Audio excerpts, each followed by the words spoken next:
Mic check, mic check.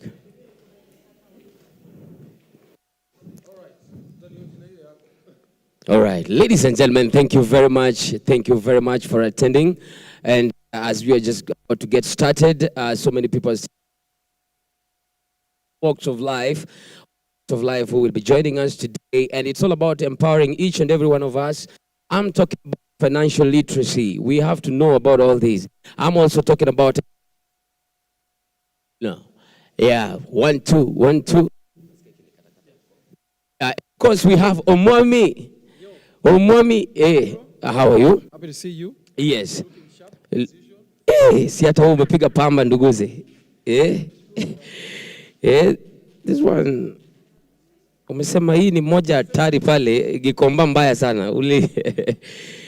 Saa 10 asubuhi ukarauka huko kusema nitolee ile.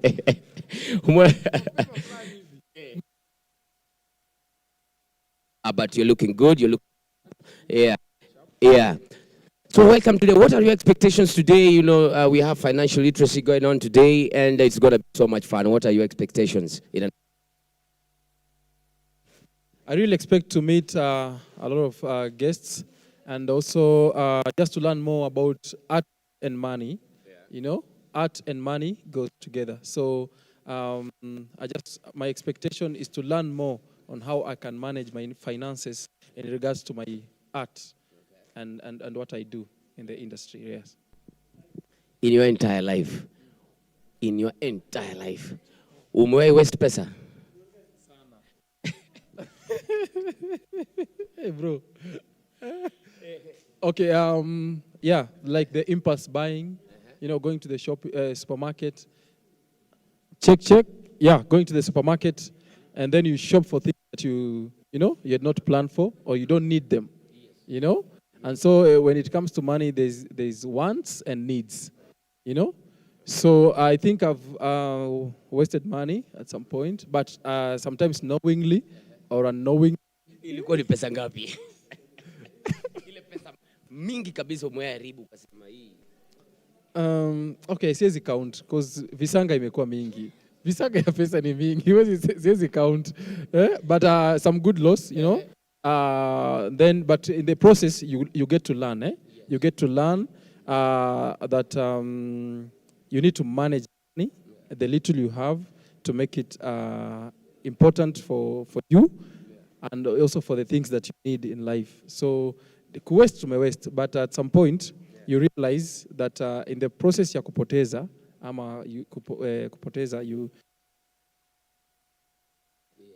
in the process. Karibu sana. So today we're going to have too much fun in here. Absolutely. Yeah. My mic is doing me that thing. Yes, your microphone bado inafanyiwa ile kitu. I think it will be ready in a bit. Yeah, so ladies and gentlemen, we still have more guests coming in from all walks of life, and today we're going to be different people. And of course, tuko na baba yao pia hapa. Karibu nduguze, karibu kabisa. Niko fiti? Yes, Naona niko fiti sana.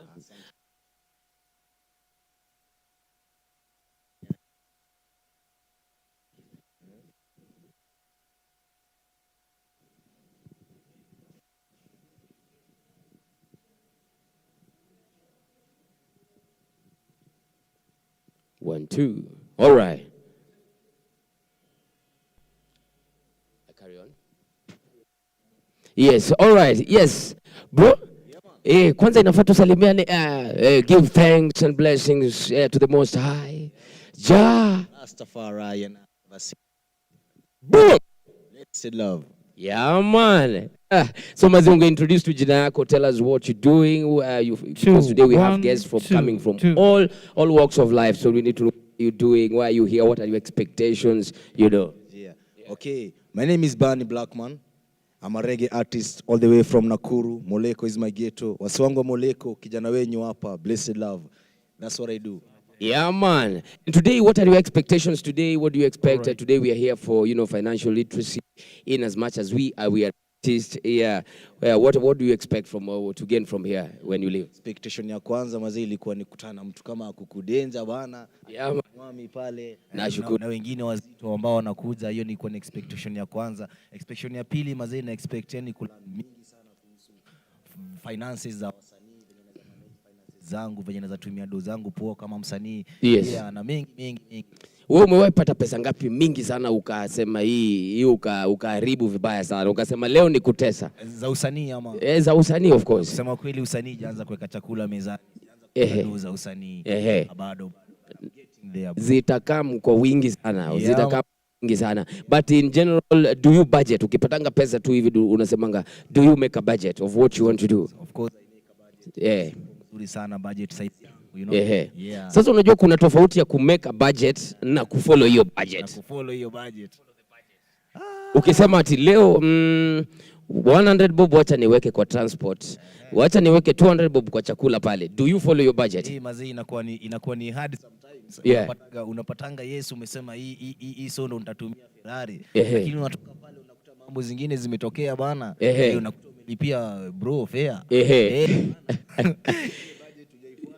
Yes. Karibu sana. Asante sana bro. Today tutakuwa tunajiempower hapa hivi, tumebeba artists from all spoken word, musicians, comedians, actors, na tutashare wote pamoja, si ndio? Karibu kabisa brother man. Asante. Blessed love. Blessed. All right. So ladies and gentlemen, we're just get it started. First of all, allow me to mention our sponsors. We have, Kenya Film Classification Board, who are actually one of our sponsors today. We also have Manji, the house, what were biscuits.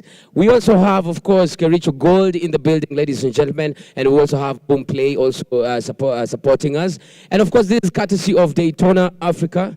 Yeah, this is courtesy of Daytona, Africa. So ladies and gentlemen, as we are about to get this started, we still have other guests coming in. So in the meantime, allow me to also introduce another gentleman on the red carpet to also just give us a little bit of the insights of what we're about to do. Yes, Jacob.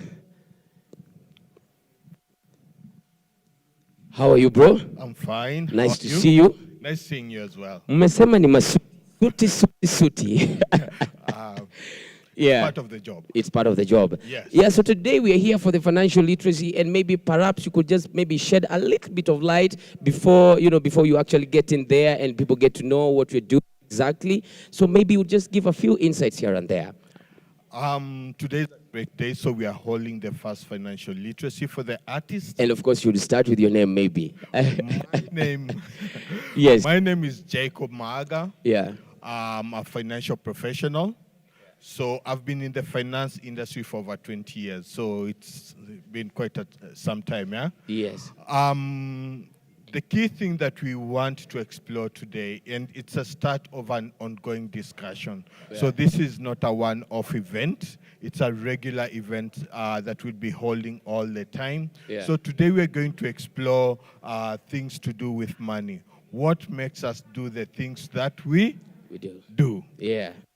So, and then from there, we're going to talk about another very important subject. And I think people should not miss that, especially during this period. Yeah. It's how do you raise money for your projects as an artist? Yeah. And then there's, of course, other presenters who are going to cover insurance or NHIF will do that. Yeah. And we're going to have other discussions, including talent management and monetization. Okay.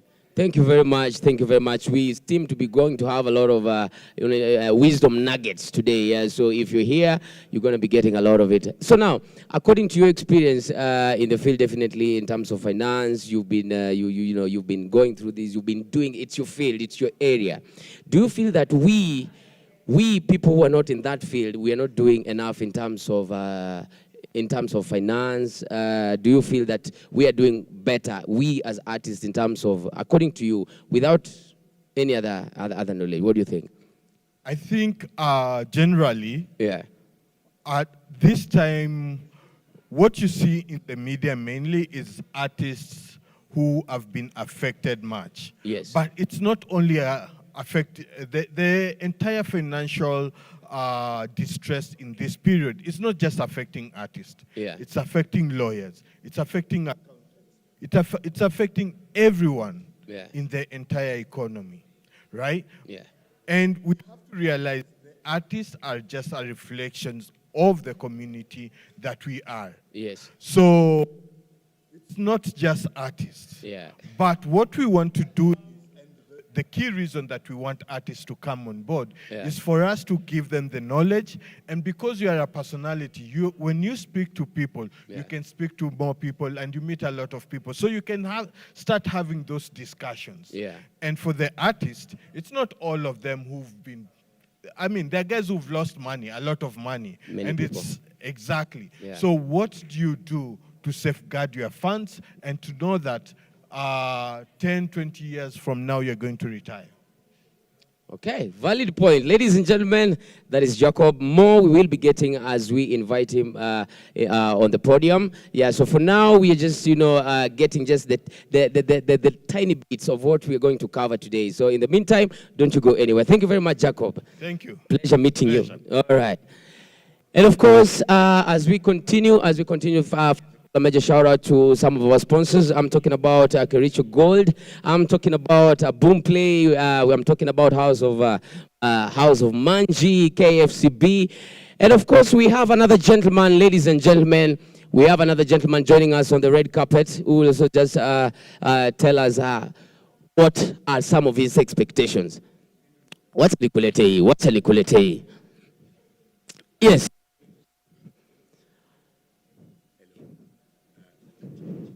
One, two. Sawa kweli. 1 2 1 2 1 2. All right.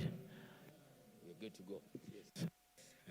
First of all, just introduce yourself. Waambie kwa wenye hawakujui. Tell us what you're doing, man. Kwa wenye hawakujui pale, wenye wana watch pale nyumbani, wanashangaa, yeah. Tell them, just introduce yourself.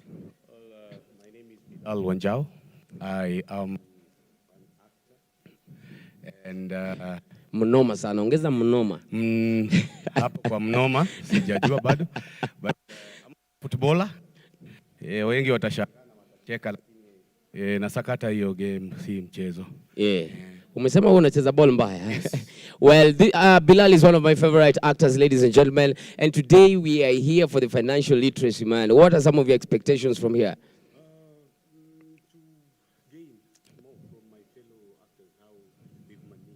To stay on board.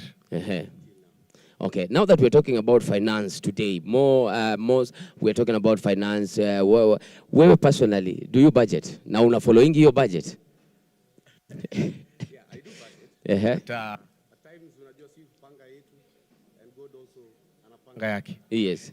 So ile kitu tuko nayo ni what we call shock absorbers. Okay. Yes, unajipanga, yani you have a plan B, a plan C. Okay. Yeah, you can go all the way to plan Z. Okay. Yeah, as long as you need to have all those plans. Hizo zote zikuwe. Thank you very much, Karibu. I hope you get to enjoy the rest of the day here. Thank you. We're going to be having too much fun. Sawa. Karibu sana. All right, ladies and gentlemen, we still have more guests coming in. So in the meantime, DJ will just play us music as people get to settle in, as we get to welcome other guests. In the meantime, my name is Akuku Denja. We'll be taking you through the red carpet today, so don't you go anywhere. Yeah, remember we have so many goodies also in the building. First of all, tuko na vitu mingi sana. You guys are going to be having too much fun. And of course, this is going to be a networking activity. We're going to get to know other people, get to know other careers. Hey, kama wewe ni mwanaume umekaa kando ya mwanaume, this enda tafuta hata ukae kando ya msichana mwingine, muombe hata namba jameni, usikae hapo umekauka saitan. Yeah, so ladies and gentlemen,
It is okay. Hapa nitaweka utaniwekea tu pin, utanitumia kila kitu mpaka pattern yako.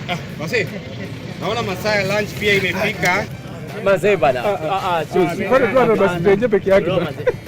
Sio hata line peke yake. Familia. Mimi nakujua. You know me? Tunaenda shule moja na wewe. Nakupiga hedi. Atasombea. Mrudisha hata 50 ya fare basi. Mimi ndo nilikuleta Nairobi signal achia simu. Daytona presents to you Msanii Jichanue, the first ever financial literacy event exclusively for artists on Friday, 10th of September at the Nairobi Film Center, Aga Khan Walk, Nairobi. Learn about investing, banking, taxes, insurance, monetization, and many other subjects. Registration is absolutely free. Check out our social media at Daytona Africa across all platforms for more content and updates.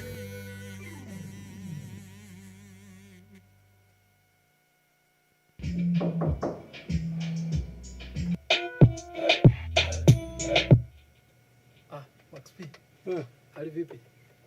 Mambo yanaenda kazi? Hali yangu ile. Kazi vipi? Kazi mpukute. Sikudanganyi, kule nje mwanangu kuna songwe mbingu nyingi. Kuna purukushani. Kuna hali ya mshike. Mashikaji kidogo fans. Last time tulifanya makosa kuwapatia kimbunga. Sasa hizi nataka tuwateremshie mrindimo kidogo, tuwashushie mahadhi ili waweze kupata nyimbo ambazo tunaingia kwenye nyao zao. Kwa mitongi, misosi na pamba yote tunaruka stage mwanangu, tunakinukisha mwanangu. Hii inaenda kukua hiti. Max P producer, hii inaenda kukua hiti mwana, si uongo hii. Babu, album ngapi? 3 kwa mpigo. Album 8. Zote hakuna hiti, zote kwa mkopo. Hapa maji, stima, kila kitu, bill zote zani hiti mimi. Hata sasa tunavyozungumza nikikwambia wazi bayana kama meno ya ngiri. The trend wananitafuta. Simu hazipoi mwanangu. Interviews left, right and center wanataka. Una uhakika? Nipe biti tuchape hiti. Si uongo, ndondoshe. Basi nenda kule ndani tufanye mambo. Basi fresh. Utaniwekea strings? Wewe fanya mambo yako, niache mimi nifanye yangu. Wewe spiti tu. Kwema. Haya.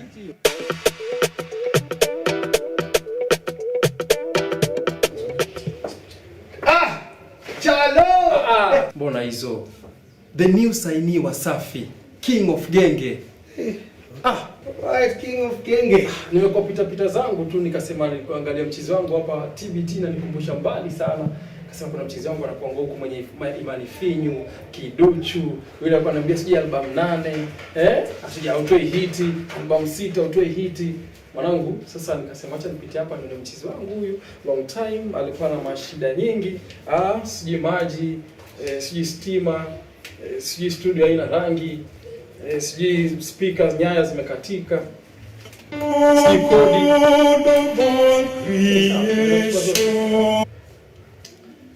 Kuna mtoto wangu mzuri hapa hivi, ni Msanii Wasafi mwanangu, tunafanya mambo ya kiusafi. Chalo, umesahau. Chazi kitu gani? Mbona unazidi kunikera nyongo? Baby. Stibuke baby au vipi? Sikiambia tunanikera nyongo huko. You need financial management. You need to be financially literate. Ili tufanye mambo if we are lucky again. Unaelewa? Kabisa, si uongo. Kwanza hii ambayo nimekuja nayo sasa hii. Hii sana ya kuingia kwa nyoyo zao. Wanawake washikaji wanavilio huku nje. Tuingie kwa nyoyo zao, tuwaguse mtima. Na wimbo mpya. Sasa weka hayo kando. Sawa?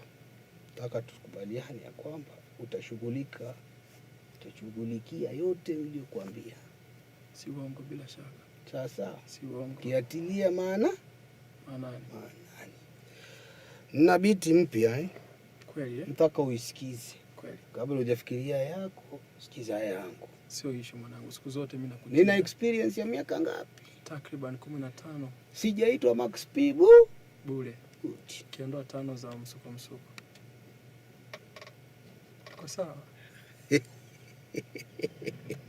Haya, sikiza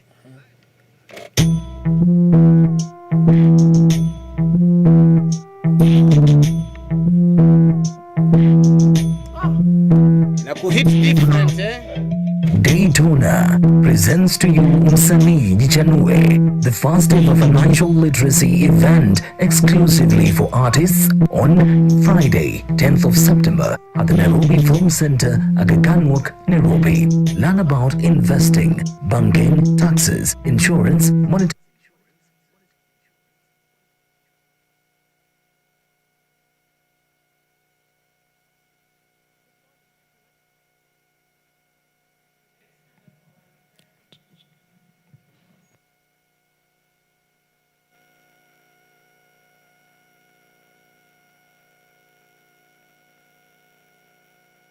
For the grace that you've bestowed upon us. As we continue with this financial literacy for the artists, we pray that you're going to empower us with knowledge and that we're going to walk in your ways. In the mighty name of Jesus Christ, we pray.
All right.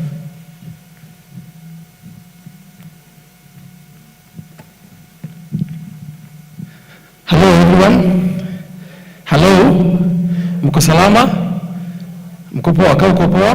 Weka mkono hapa. Weka mkono hapa. Asante sana, tusalimiane hewani. Yes, gotea mwenye yako kando yako. Yes, asanteni sana, karibuni sana. We're moving on very well with our event today. And okay, hiccups zinatokea hapa na pale, but we are good to go. Are we set? Are you set? If you're happy and you know, clap once. Ati watu wa home pia wana clap. Because we are live, eh? We are live. So karibuni sana. I want us to do some warm up kidogo with our DJ. DJ uko tayari? DJ Stanners. Nataka tuongeamka sisi wote kidogo, tuamke. Kwa wale wanaweza tuamke, tukianza na kuku na roho yako. Yes, we want to stretch a little bit, and then I introduce one of the amazing artists we have in the house, and I want to acknowledge the presence of all the artists wamefika hapa, the actors, dancers, musicians, comedians, and of course we have my brother here, Akuku Danger. Akuku Danger was our first host pale kwa red carpet. So wacha niwarudishe class 1 pale hivyo. So weka mkono hapa juu zote mbili weka mkono hapa. So hapa ni 1, hapo ni 1. Jacob mikono yote mbili.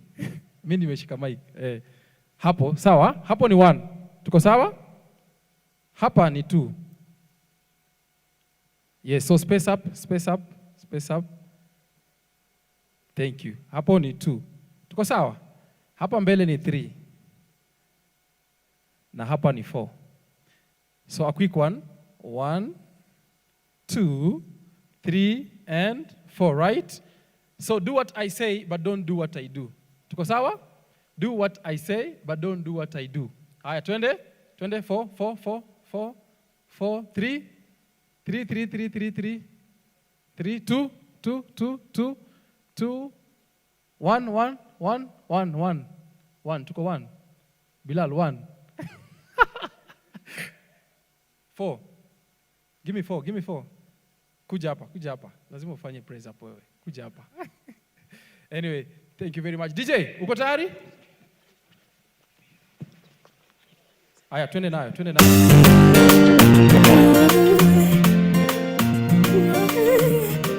All right, as I introduce my brother Akuku Danger on the stage.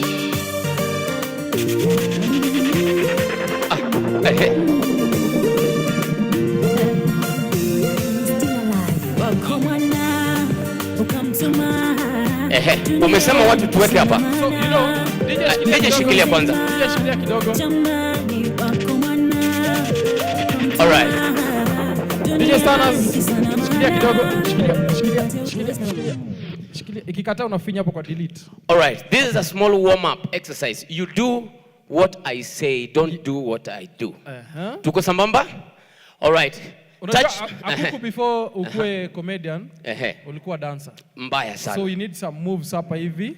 Yes, zinaitwanga ni routine moves, so that we can, you know, to warm up flex kidogo, and then we start. Okay. Yeah. All right. I want you to do what I say, don't do what I do. Tuko sambamba? All right. Touch your head. Touch your knees. Touch your stomach. Touch your stomach. Saitan. All right, let's start again. All right. Touch your knees. Touch your stomach. Touch your head. Touch your knees. Touch your toes. Touch your toes. Touch your knees. Mmeshaanguka. Bilal ako rada ni kama tunapeana zawadi. Bilal nimeona ako rada. Ni kama tunapeana zawadi. All right. So now ladies and gentlemen, DJ tuweke hiyo ngoma tu. Nataka tu dance tu kidogo, just a small dance tu mahali tuko tu ujifungue tu kidogo. Corporate dance inakaje? All right. So dance rahisi tu. Unaweka tu 1 2. Tuko sambamba? Unaweka 1 2 3 4 5 6. Tuko sambamba? Tuna match. Hebu tujaribu 1 2 3 go. 1 2 3 4. Alafu ongeza kidogo. Tuko sambamba? Aya, DJ tuweke tu kidogo tu, then we get right straight into the program. All right, DJ twende kazi. All right. Bounce tunayo. Bounce tunayo. Bounce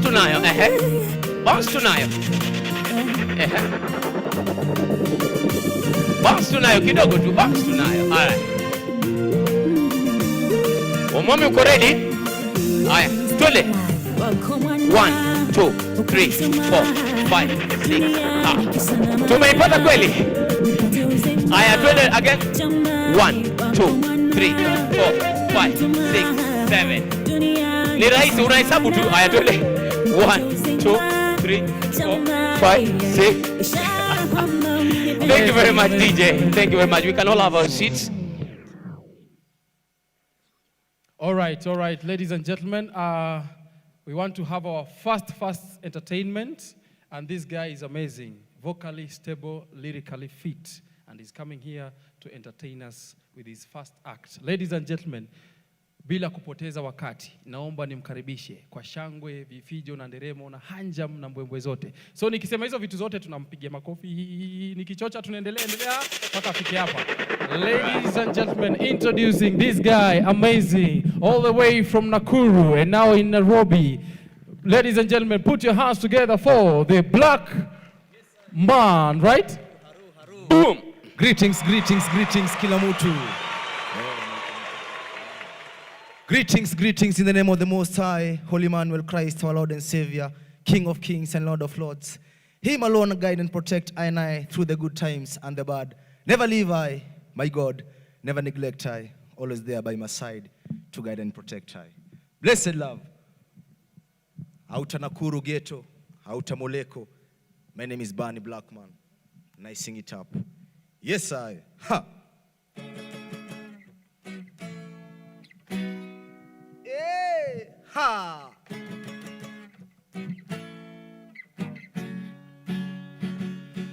Raging out of control, world on fire. Ha! Red hot, yeah. Fire burning, oh ram pararam. Ping and pray for things to get better. Na na na na. But Rasta know it a go get worse. Ha.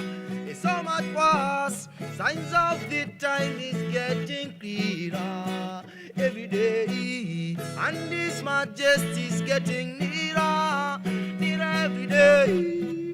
Things are go crucial. Down in a Babylon, yeah, things are go crucial now. Doga go nyam dogan, things are go crucial.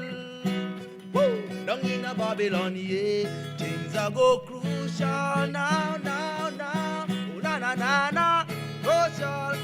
crucial, yeah, na.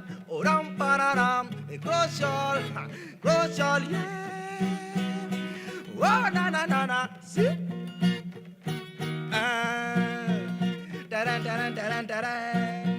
Woy. Oh. Godali, umba dunia and everything where they pon aka. Umba man aka mpana madam kabla sine. Kwenye garden of Eden aka. Sema wataitwa man and woman aka. Umba ta satam na sadan na has. Wheel it and pull it up from the top when the mood right and the tune nice. Block man, haha. Woo! Oh.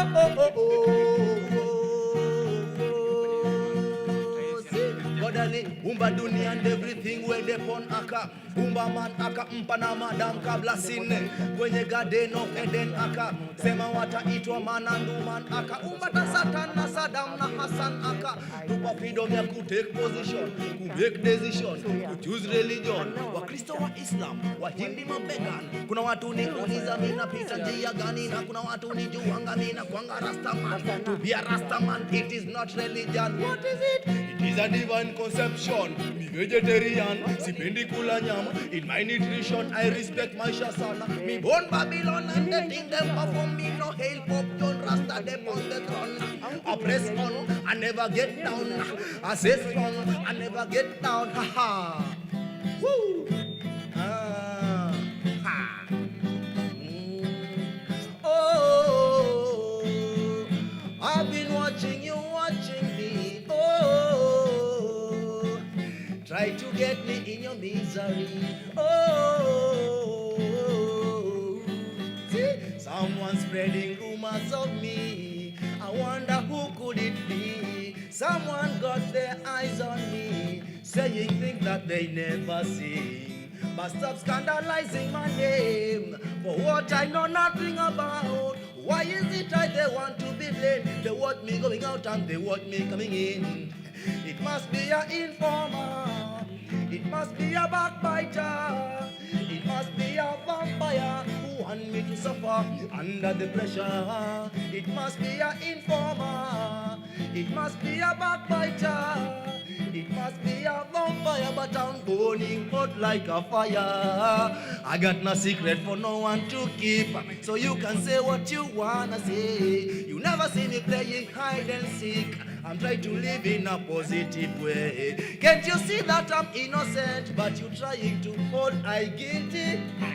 I will never lose my confidence, so don't disrespect my integrity. See, it must be an informer.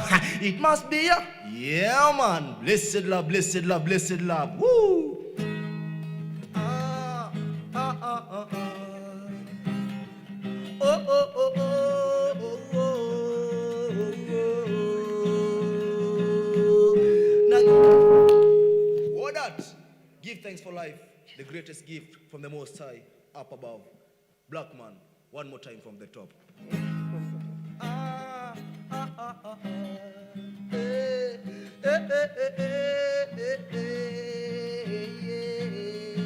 Black man vibes. Now give thanks for my life, napenda my life. I live a high life, I'm proud of my life. Wicked men want to come and mash up my life, but Jaja love, always protecting my life. I give thanks for my life, napenda my life. I live a high life, I'm proud of my life.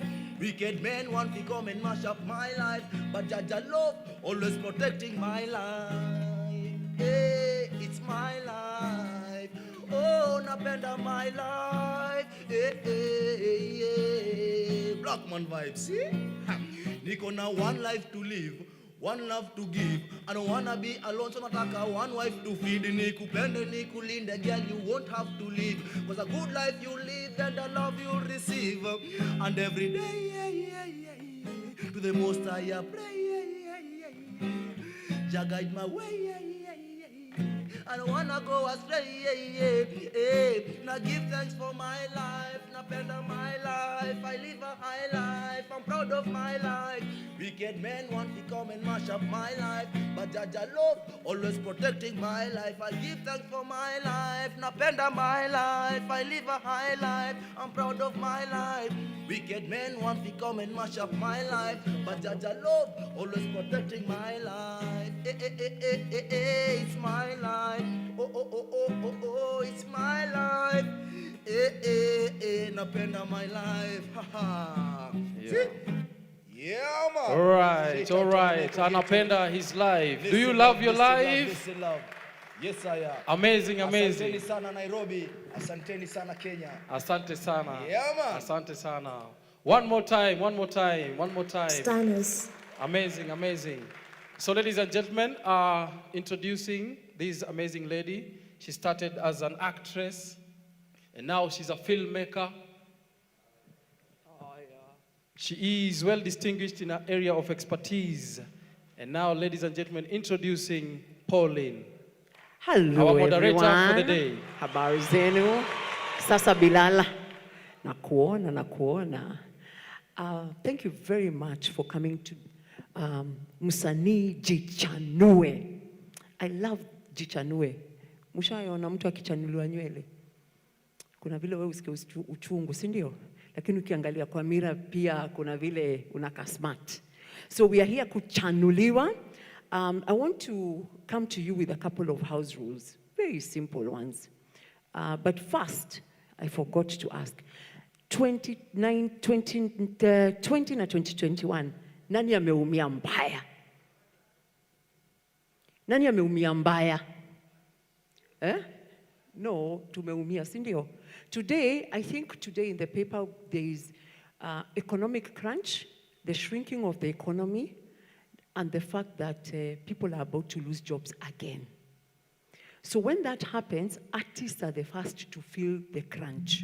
Marketing budgets shrink, everything goes down when the economy is shut down. Therefore, every shilling we make, we must invest it carefully. Yani tunaishikilia mbaya.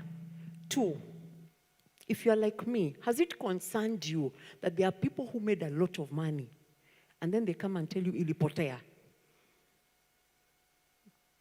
If you're like me, you're like millions ati zili lost, ati wako broke, ati wanachangiwa.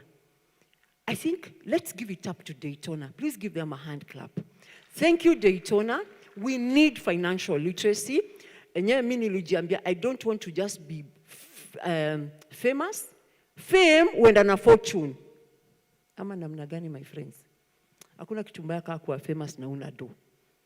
So, without much further ado, nilikuwa nimepatiwa opportunity ya kupatiana to house rules. Ukiangalia chini, utaona there, because this is a live stream, utaona kuna tuwaya tuna run. Please don't step on those wires. Si mumejua mahali ladies na gents ziko? Hello. Si ziko on our, I think they're on our left. That's what happens when you grow old. They're on our left. Yeah, they're on our left. So if you want to use the facilities, they're on our left. Please, the gallery space and the back is out of bounds. Let's not use that, because you'll find a lot of crew running back there, and you might waste them. And then, of course, COVID-19 rules. Let's keep our masks on. Bilal, God is seeing you, how you have removed your mask. Yeah, here's mine. Let's keep our masks on, if, at all times, just to protect each other from COVID-19. And I think I am done. I am ready to introduce our first speaker. Now, this man, when I first met him, he told me he was from Wall Street. I was shocked. I was like, Ati where? Ati used to be a Wall Street broker. He worked in Wall Street. Let me introduce him formally. Jacob Maaga has been working in the financial industry since 2002. He has held series 763 and 66 licenses, and he has worked as a stockbroker, investment trader from 2002 to 2010. He's the founder and CEO of Panex. In his leadership role at Panex, Mr. Maaga leads the day-to-day management of the business. He designs, he works with his partners to develop and deploy Panex cloud-based trading systems, warehouse receipts, and clearing platforms. If you don't know what that means, it's okay. It's what? It's okay. He also develops new trading products for the exchange. So right now, he has developed a platform that has been recognized as one of the 5 most fascinating apps in agriculture by USAID Global Broadband Initiative. Jacob Maaga has been recognized as a market development expert. He has been a distinguished panel at the World Bank, SADC Conference, AGOA Forum, USAID, NASP 2016, Africa Alternative Investments, to mention a few. The partnerships cut hunger in Africa and in many other places. And he's appeared in several TV shows and interviews. What am I trying to tell you? When this man talks to us about money, he's not joking. He knows what he's talking about. So without much further ado, please give a big hand to Jacob Maaga. Karibu, Jacob. Thank you very much. Naku amenilipa. Oh my goodness. Thank you very much, Pauline. I really appreciate that. I didn't know that was part of the introduction. I was just expecting to mention my name and that's it. I'm really privileged to be here today. And for those of you who made it to come here today, we won't disappoint you. There's something that is very important in life. Money is the root of all evil. Is that true? Money is the root of all evil. That's not true. Or the love of money is the root of all evil. And when we talk about finance, it's one of the most boring subjects ever. Trust me, it's never fun to learn about money because it exposes who we are. If you are a nice person, you'll be absolutely nice when you have money. If you are a jack, guess what? Money enhances that. The COVID-19 pandemic situation really has exposed a lot of things which are within our society. Yes, we are saying the artists were hit hard. But let me tell you, they are not the only ones. We have teachers, we have accountants, we have lawyers, doctors, and so on, who were affected the same way as you artists are. Now, they say, the early bird catches the worm. And for you guys, we're going to give you the largest worm. What is the biggest problem that we have in terms of art industry? What is the biggest?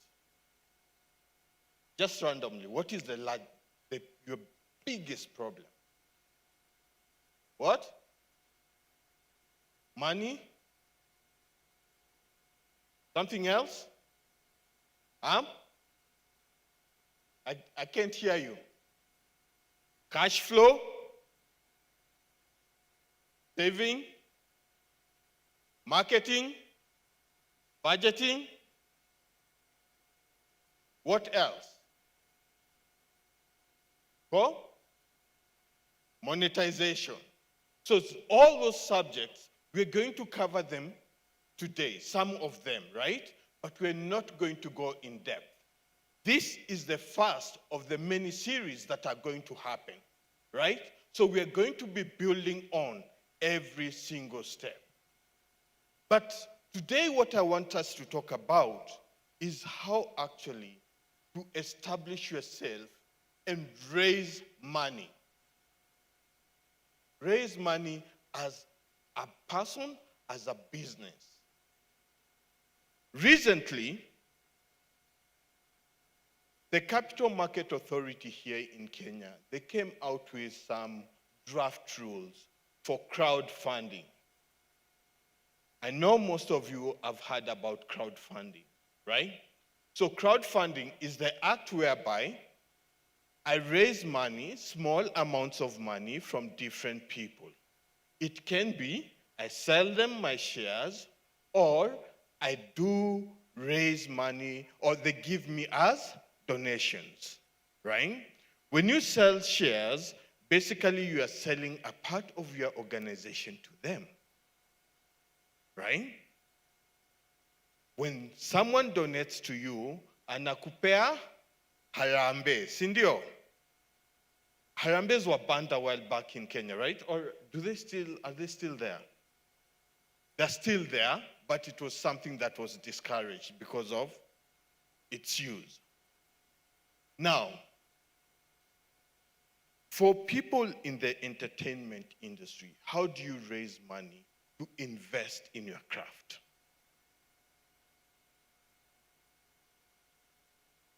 Let me take a stab at it. Most of the time, it's your own money. You call your friends, or you organize with your friends, you do some kind of barter. Our friends come with a camera, another one directs, and so on. Then we try to come together and do something, right? But there are other ways of raising money.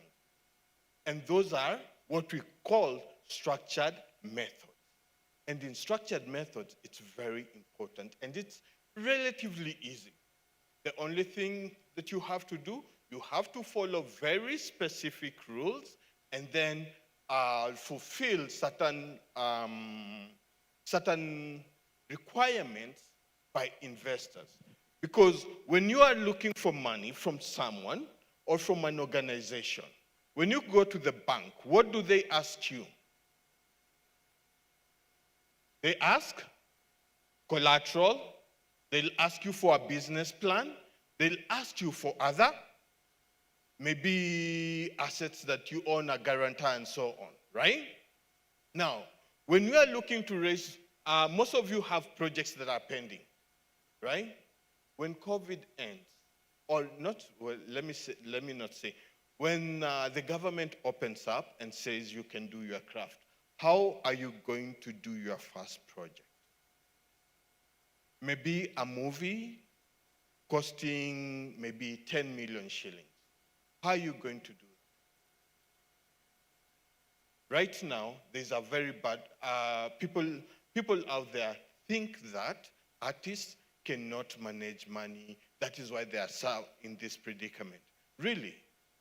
No, not all of them.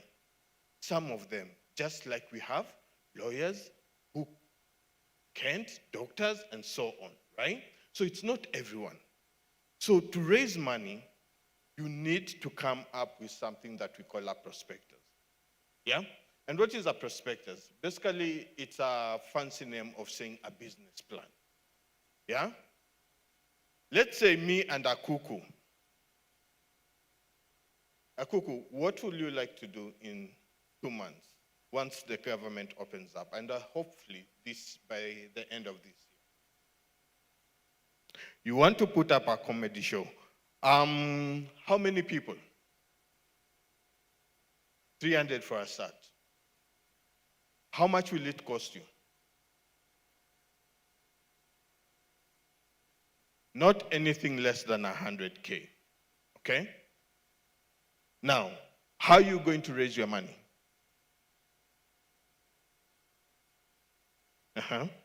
Maybe you come up here so that people can hear. I believe there are people who are watching online. Get your mic.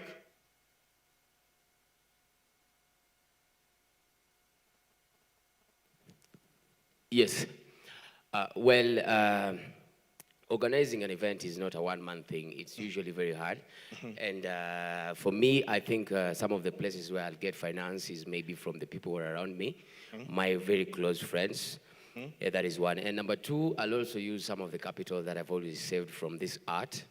Yeah, I'll inject it back into that. And then, of course, I'll also try and find a few sponsors here and there who would maybe help me kickstart that. That's great. Now, let's say we want to do a big comedy show, maybe about 3,000 people. Yeah. Like the way Churchill used to do. Yeah. Right? How much will that cost? 3,000 people, that is looking at something like a million, not less. Not less, right? Yes. Now, how can you raise money from that?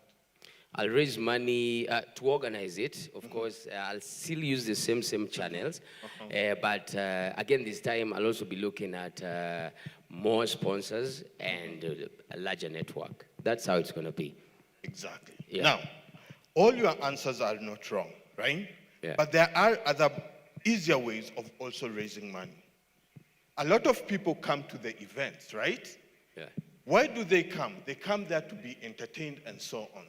They're your first clients, right? Yeah. If you sell them the opportunity to raise money from them, yes, they're going to be paying to come to that show. But on top of that, they earn a profit from it. What will they do? Most likely, most of them are going to participate in that. Yeah. But you can have a seat. Okay. Thank you. You can't just say, awa ni mafans zangu, so I'll ask money from them. You have to put certain things in order, and those have to be in writing, right?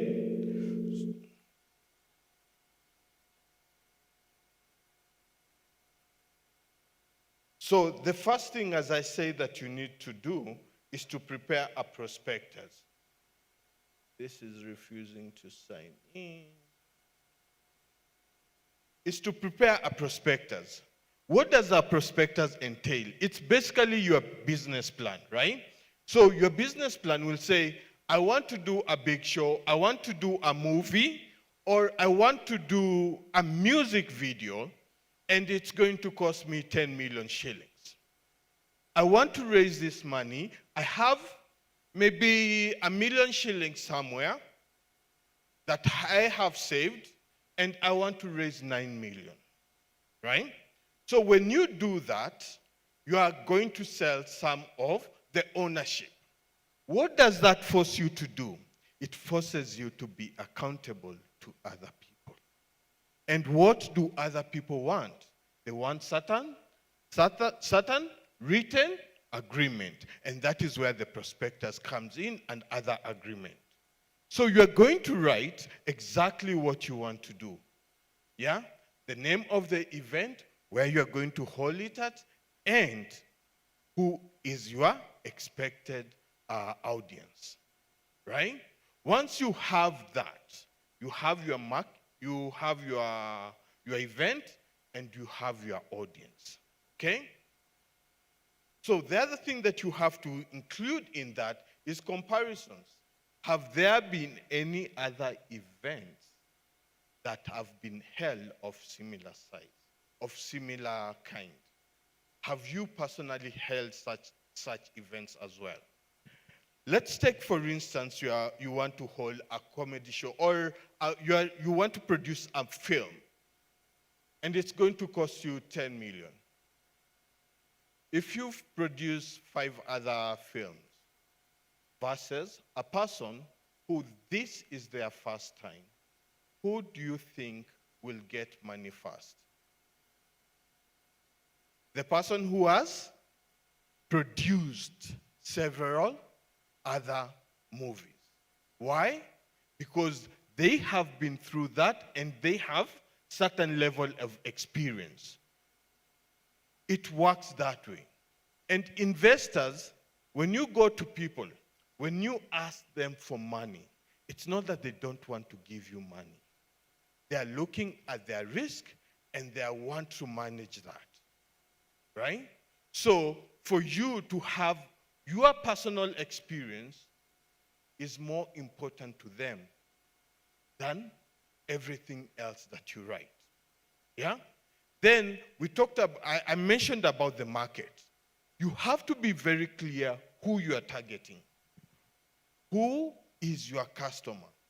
If you are producing a children's show, who is your target for the children's show? Is it the children or is it the parents? Who pays the bills? It's the parents, right? But you're marketing to 2 sets of clients, the kids and the parents. Because if the parents say, Amwendi uko, what happens? No one is coming. On the other hand, if the parents want to go, but the kids don't want to go, what happens?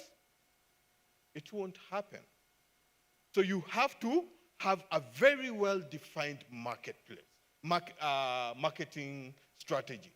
And that is something that you include in your synopsis, your prospectus. Then, I know, we talk about production. You have to include your production in that material as well. So your entire production summary is there, right? What you're going to do, at what time, and so on and all that. What does that inform an investor? It tells them, at this particular time, we're going to be shooting maybe the first episode or the first scenes and so on, and by this particular time, we're going to be done. Because everything that you do has a consequence to it. If you have a movie which is supposed to be released 3 months from to date, right? And you are telling me that you can shoot the same movie requires you to shoot for 4 months. Will I give you money? Absolutely not. Because already I can see you're way behind schedule. If I give you my money, what are you going to do? You're going to produce bad content, or you're going to produce something that is not up to standard because you'll be rushing through. 1 month or even 1 day makes a whole lot of difference in terms of the production. Is that true? So you have to have very clear timelines. And then you also have to, in production, I hear magic things happen. Things just happen and everything goes wrong. And then you have to reshoot, restart, and so on. So all those things have to be included. Your sales strategy is key, as I said, because that is what I want to know, that at least you can sell this thing, whatever you want to do, if it's a comedy show, if it's a concert, if it's a festival, and I'm going to get my money back with definitely a profit. Unless I'm doing a crowdfunding, that is, it's basically I'm donating. Then, the most important thing that I'll be looking at, even before we start talking, we say numbers don't lie. That is the most important thing. I want to look at the bottom line. And where do I get that? From your budget. Once I look at the budget, I look at it versus your sales, I know exactly how much I'm going to get. Now, a lot of people who invest in our art, it's high risk. So they understand that. So you can never shy away from telling a person the truth. The show that we are doing today might not go well at all. Right? The movie that we are producing today might not be accepted by clients. And what does that mean? You might lose all your money. Investors make informed decisions. And for you, your work is to help them, give them enough information to make those decisions. I understand. Hii ni Kenya, right? Bob Collymore said, Kenyans are peculiar. They are peculiar people. People say, hii kitu tutahack tu, tutafanya. Usijali, don't worry about it. We'll do it. Right? You know, I mean, when I'm an investor, don't tell me we'll do it. You ask those tough questions because I'm putting in the money and I expect a return. It's nothing personal. Okay? Once you've given me your budget, I'll look at it and I'll go through it according to industry standards. When I first came to Kenya, right, it's very funny the way Kenyans behave. Kuna ile ya kuchuna, lazima tuchune lazima tuchune kidogo. It's there, it's the truth, right? Am I lying? Lazima tuchune kidogo. When you chuna kidogo, what do? You're reducing the quality. People want to eat right now. So what do? We produce lower content kwa vile tumechuna. We don't present exactly. So when you're presenting this, you present the exact thing that you want to do. Then, the last thing that you want is your script of what you're going to do. So once you have that in place, you're ready to raise your 10 million shillings or 100 million or whatever. Let's pray in the next few weeks that the Capital Market Authority will introduce all the rules, and then from there people will start being able to raise money through crowdfunding. Now, there's something that is very important. And this is a segue. You see, you as an individual, what is the most important thing? You have the most important asset that you have is your health. Your health is the most important. And I know as artists we were affected during COVID-19. And one of those areas is where people got sick and they couldn't pay their bills. But if I may tell you something, do you know that there is the National Hospital Insurance Fund to help in those calamity situations? It is there. I know most artists don't have it, and that is why our next speaker will be talking about that. Our next speaker is Eunice Kimondo. She's a representative from the NHIF. She'll talk a little bit about what they do, what their mandate is, and then, Eunice, you can come on to the stage, and then we'll go from there.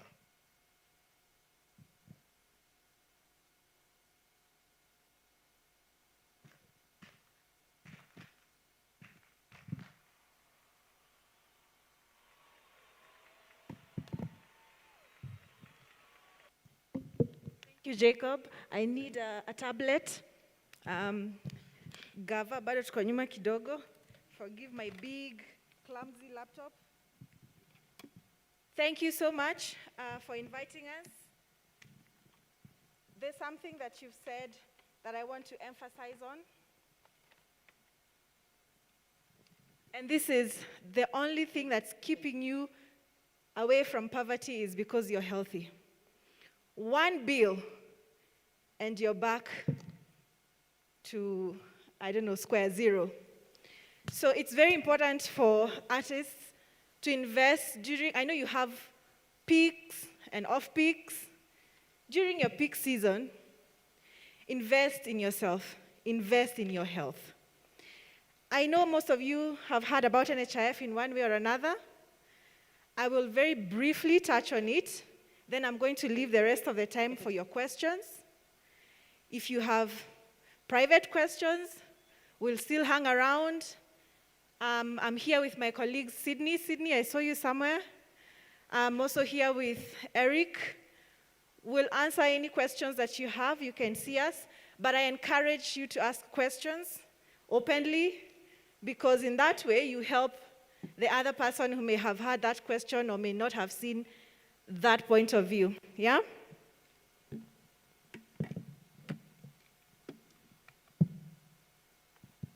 So I won't bore you too much with all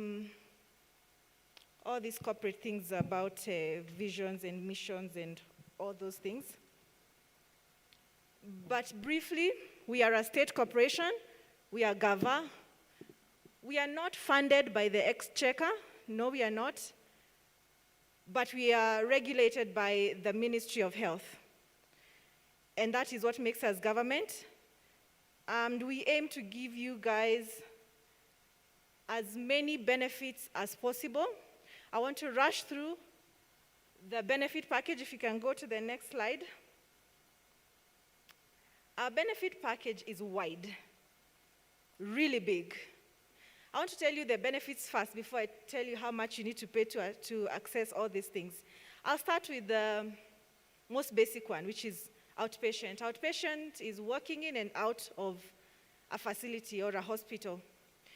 In this outpatient, what you get is consultation, you get laboratory investigations, drug administration and dispensing, you get radiological examinations, those are your MRIs, CT scans. You also get, I know when I say this, most people say ni uongo, but ni ukweli, ambulance services, road rescue. If you're a member of NHIF, you've gotten into some accident or something has happened to you somewhere, you can call for an ambulance. It will pick you up from where you'll be to take you to the next accredited facility. The next one is the inpatient cover. Inpatient is where you're admitted in hospital. We have evolved as a fund, meaning we pay more than we used to a while back. So we have included a lot of things in our inpatient cover, which is the accommodation, or what you'd call bed charges, nursing care, diagnostic laboratory, all those things are included there, rehabilitation services, operating theater services, specialist consultations and visits, surgical procedures, your drugs are included, and your pre-hospitalization procedures, like I mentioned earlier, your x-rays and other diagnostic procedures. We also have maternity package. We also have drug, substance abuse, and rehabilitation package. You can seek rehabilitation services using your NHIF cover. We have renal dialysis. You have dialysis problems. We still will cover that. Two dialysis visits per week in the chosen facility that you've gone to. We have chronic illnesses. These are your cancers that we pay for, and we do pay for this. In fact, today this is our biggest payout. So meaning we take care of a lot of chronic illness payments. I did mention radiology services. Surgical packages, we have two. We have minor surgeries and major surgeries. Minor surgeries are those small things. Major surgeries, your heart conditions, your knee replacements, hip replacement, all those things that we cover. And specialized lab package, I did mention that earlier. I won't go into it. It's just the imaging services. We, as a fund, have identified hospitals that we work with, and that's why we call them accredited facilities. We don't just work with anyone. We have to visit your facility, we have to accredit it, and then we sign contracts with you. That's why sometimes you'll go to hospital X and find service Y, but the same service in another hospital is not there. We work, every hospital has its own very unique contract with us. Our hospitals are divided into 3 categories. That is the government. Every single government facility is under NHIF, right from the base. Dispensaries, level 2, level 3, up to level 5 or referral hospitals. Then we have faith-based. These are the facilities that are run by religious organizations, and then private institutions. So we categorize them as A, B, and C. With government facilities, which take the big chunk, we pay every single cent that you spend in that facility. Whether it was inpatient or outpatient, every single cent we shall pay. Yeah? Faith-based organizations or facilities, we also pay, can call it a handsome fee. We pay anywhere upwards of 90% of your bills. Now, the crust of the matter is with private facilities. I want to spend a little time here. The reason we don't pay everything for private facilities is because Kenya is a free market, meaning that what service you get at Nairobi Hospital for 2 shillings, if you go to Aga Khan, you get it for 100 shillings. Now, being a social insurer, meaning we are not profit making. We are not your AAs and Jubilees. We don't make any profits. So we cannot afford to spend huge amounts of money that private facilities demand for their services. That is why we are very particular with the private facilities. And if you go to private facilities, you'll find that what we offer most in their contracts is what you call rebates. And rebates is a certain amount of money we pay per day. In some hospitals, it's 4,000 shillings. In others, it's 2,000, depending on the level of the private facility. You'll hear a lot of people saying, hata NHF hajanilipia kitu, ilinilipia tu kitanda. But it's because, like I said, we are a social insurer. We cannot spend all the amounts of money we receive in one facility. And all of you guys will bear me witness. Medical expenses are seeking medical services in a private facility is expensive. True or false? It's really expensive. So we have tried to be fair and distribute the resources we receive from you guys within the different facilities that we work with. I also want to emphasize something here. That doctor you will go to at Mata Hospital, where has that doctor come from? Your Kenyatta Hospital, your Mbagathi Hospital, isn't it? It's still the same doctor. So seeking service in a government facility, I know can be tedious. But sometimes it's also a question of, do I go to Kenyatta and wait for 3 hours to be seen? Or do I go and spend an equivalent of a small plot of land at Hospital Y? Because I'm inconvenienced with time. Those are political questions that we continue to battle with as we go as a market. But where we stand today, that's what we can offer. Now, your responsibility, let's move to the voluntary member responsibility slide. This is where I want to explain where you come in as a member. What is your obligation?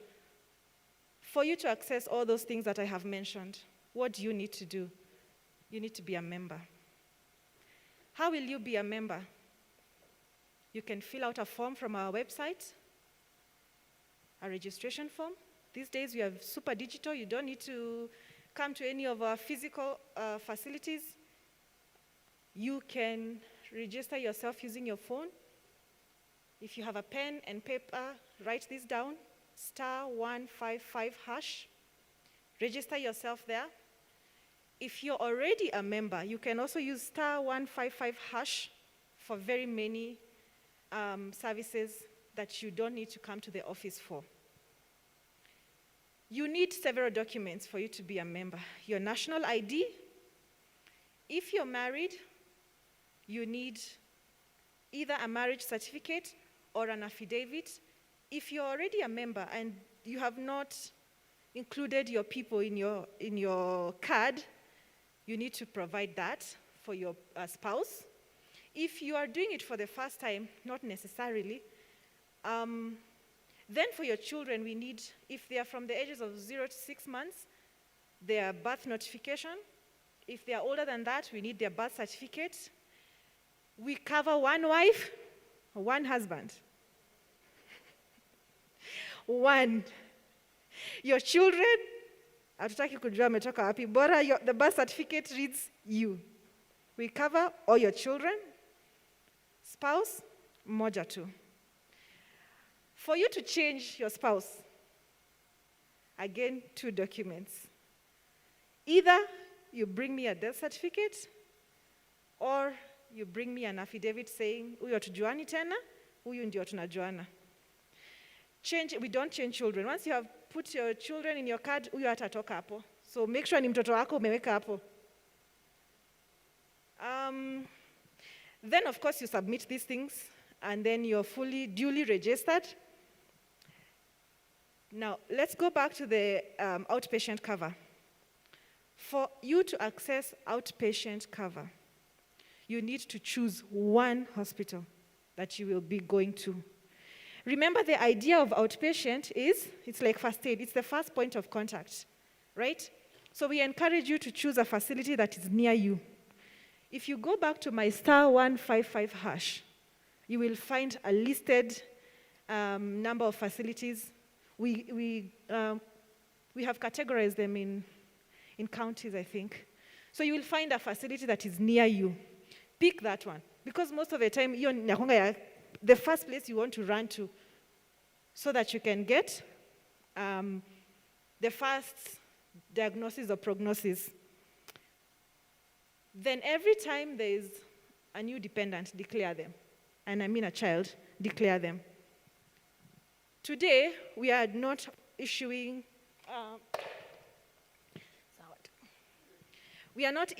cards, we are using fingerprints. So if you register yourself, don't expect to get a card.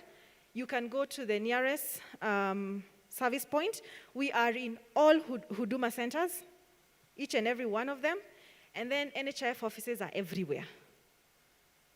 Everywhere you go, you will find an NHIF office. You can register yourself biometrically there. Take your fingerprints, and then that's how you'll be accessing your service. Just your fingerprints and your ID. Now, all of that being said, you will not be able to access any of those things if you don't pay. And how much will you pay? Who knows how much they pay? That's a good guess. Whoever gets it right, I'm going to pay for their first 3 months.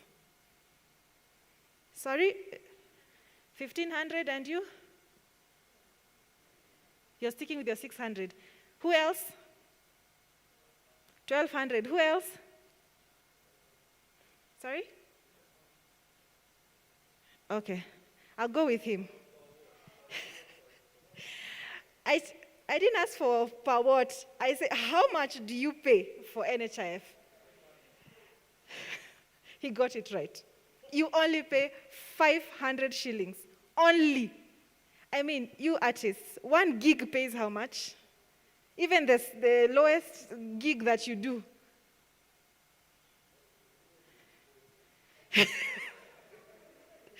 Aya, sawa. Hiyo ukishamaliza exposure, hiyo ingine. The next gig. This is what I'm trying to say. That 500, ukiingia nayo super sahi utatoka na nini? Bas. Imagine for 500, I've done, let me go back. Can you go back to that slide for benefits? Look at that slide that has benefits. The next one after that, the previous one rather, that one. Look at all those things. For 500 bob only. During your peak season, unaweza pata 1,600 hivi. 1,600 ukiekelea hapo mwaka mzima umemaliza hiyo story. You don't have to worry about your medical insurance. Now, I'll give you a secret. Hata ukienda which insurance today, none of them, and you can quote me on this, none of them will give you half of what you're getting there. Bila, at least, it will cost you an arm and a leg for you to get 3/4 of anything that I've listed there. So NHIF is your best bet. Your best bet that you are not going to leave your family in poverty. You yourself, you're not going to end up in poverty because you've invested in yourself, you've taken care of yourself. We are open 24/7, meaning you can reach us anytime. There's a slide there on contacts. It's among the last ones. We are on social media. We have a 24/7 call center. And I kid you not, it works 24/7. Leo usiku enda upige hiyo 0800 720 601. Tell me if somebody doesn't pick up. You can ask your questions. You can get assistance. NHIF is real. NHIF is, napenda kuita mama na baba of medical insurance. I kid you not. I'm ready for your questions. If you have them. Or Pauline, how do we do this?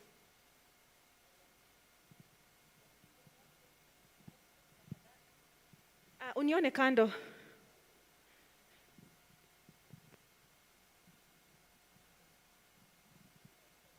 I mean, I didn't say anything. Ama imesink. That means it was perfect. That means it was perfect.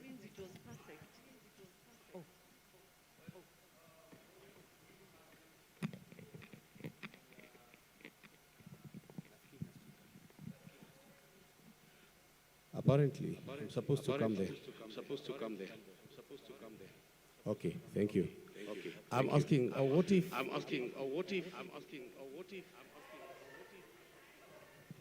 Wacha tu nikuje hapo.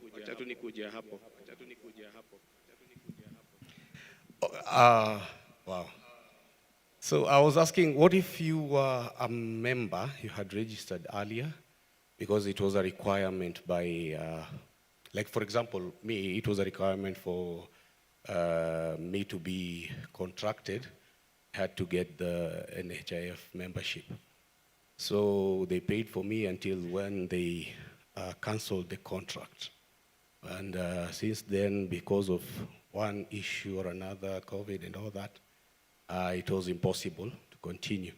So what if I want to still continue to pay? I'll also give you another offer. Today I'm feeling very generous. Na Christmas bado.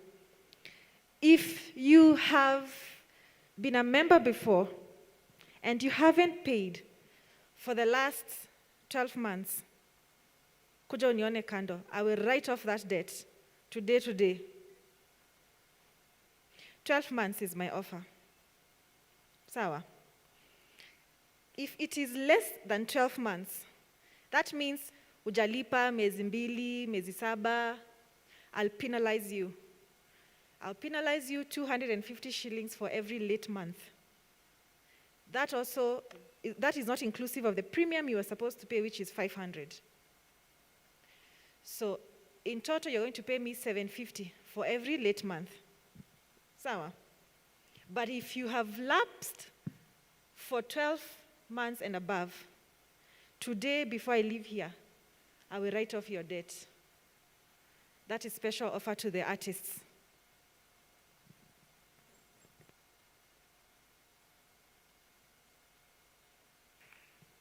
Another question? Okay, it has sunk in. Sydney, lift your hand up. That is Sydney. Sydney and I work together. You can see me, you can see Sydney. Oh, there's a question, okay. As you come forward to the mic, Sydney and I work together. You can see either Sydney or myself for any questions you have that you don't want to ask here. But please ask here ndio usaidie mwenzako pia.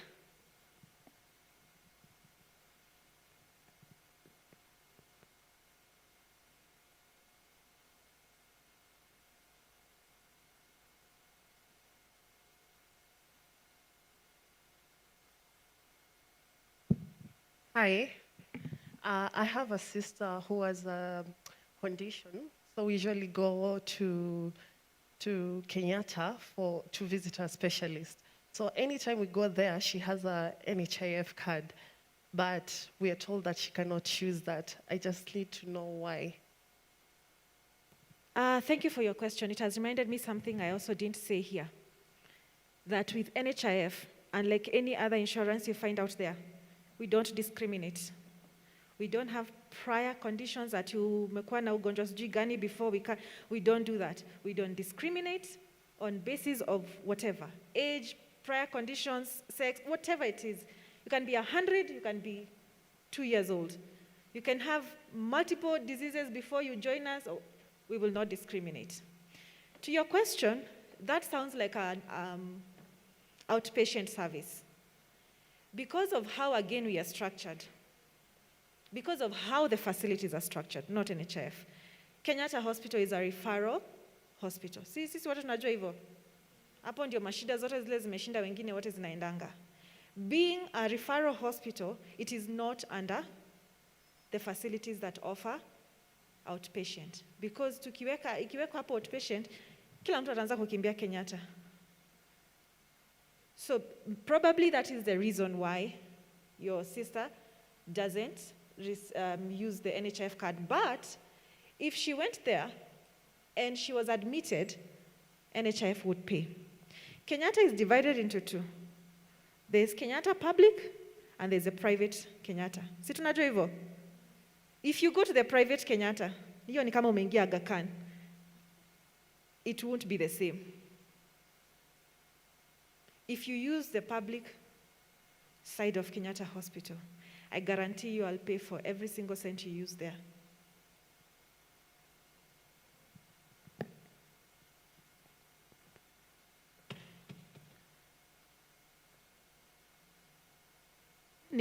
You can come and greet people. Yes, ask. I can't see.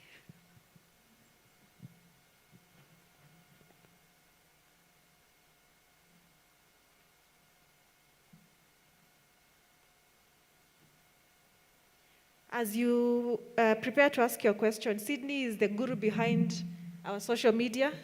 When I tell you we have 24/7 response rate, This is the man who ensures it's done. Ask your question. Hi. Hi. Niko naulizaje? So kuna huyu rafiki yangu niko naye na mamake uko na shida ya roho, uko na shimo. So huenda kila siku kununua dawa.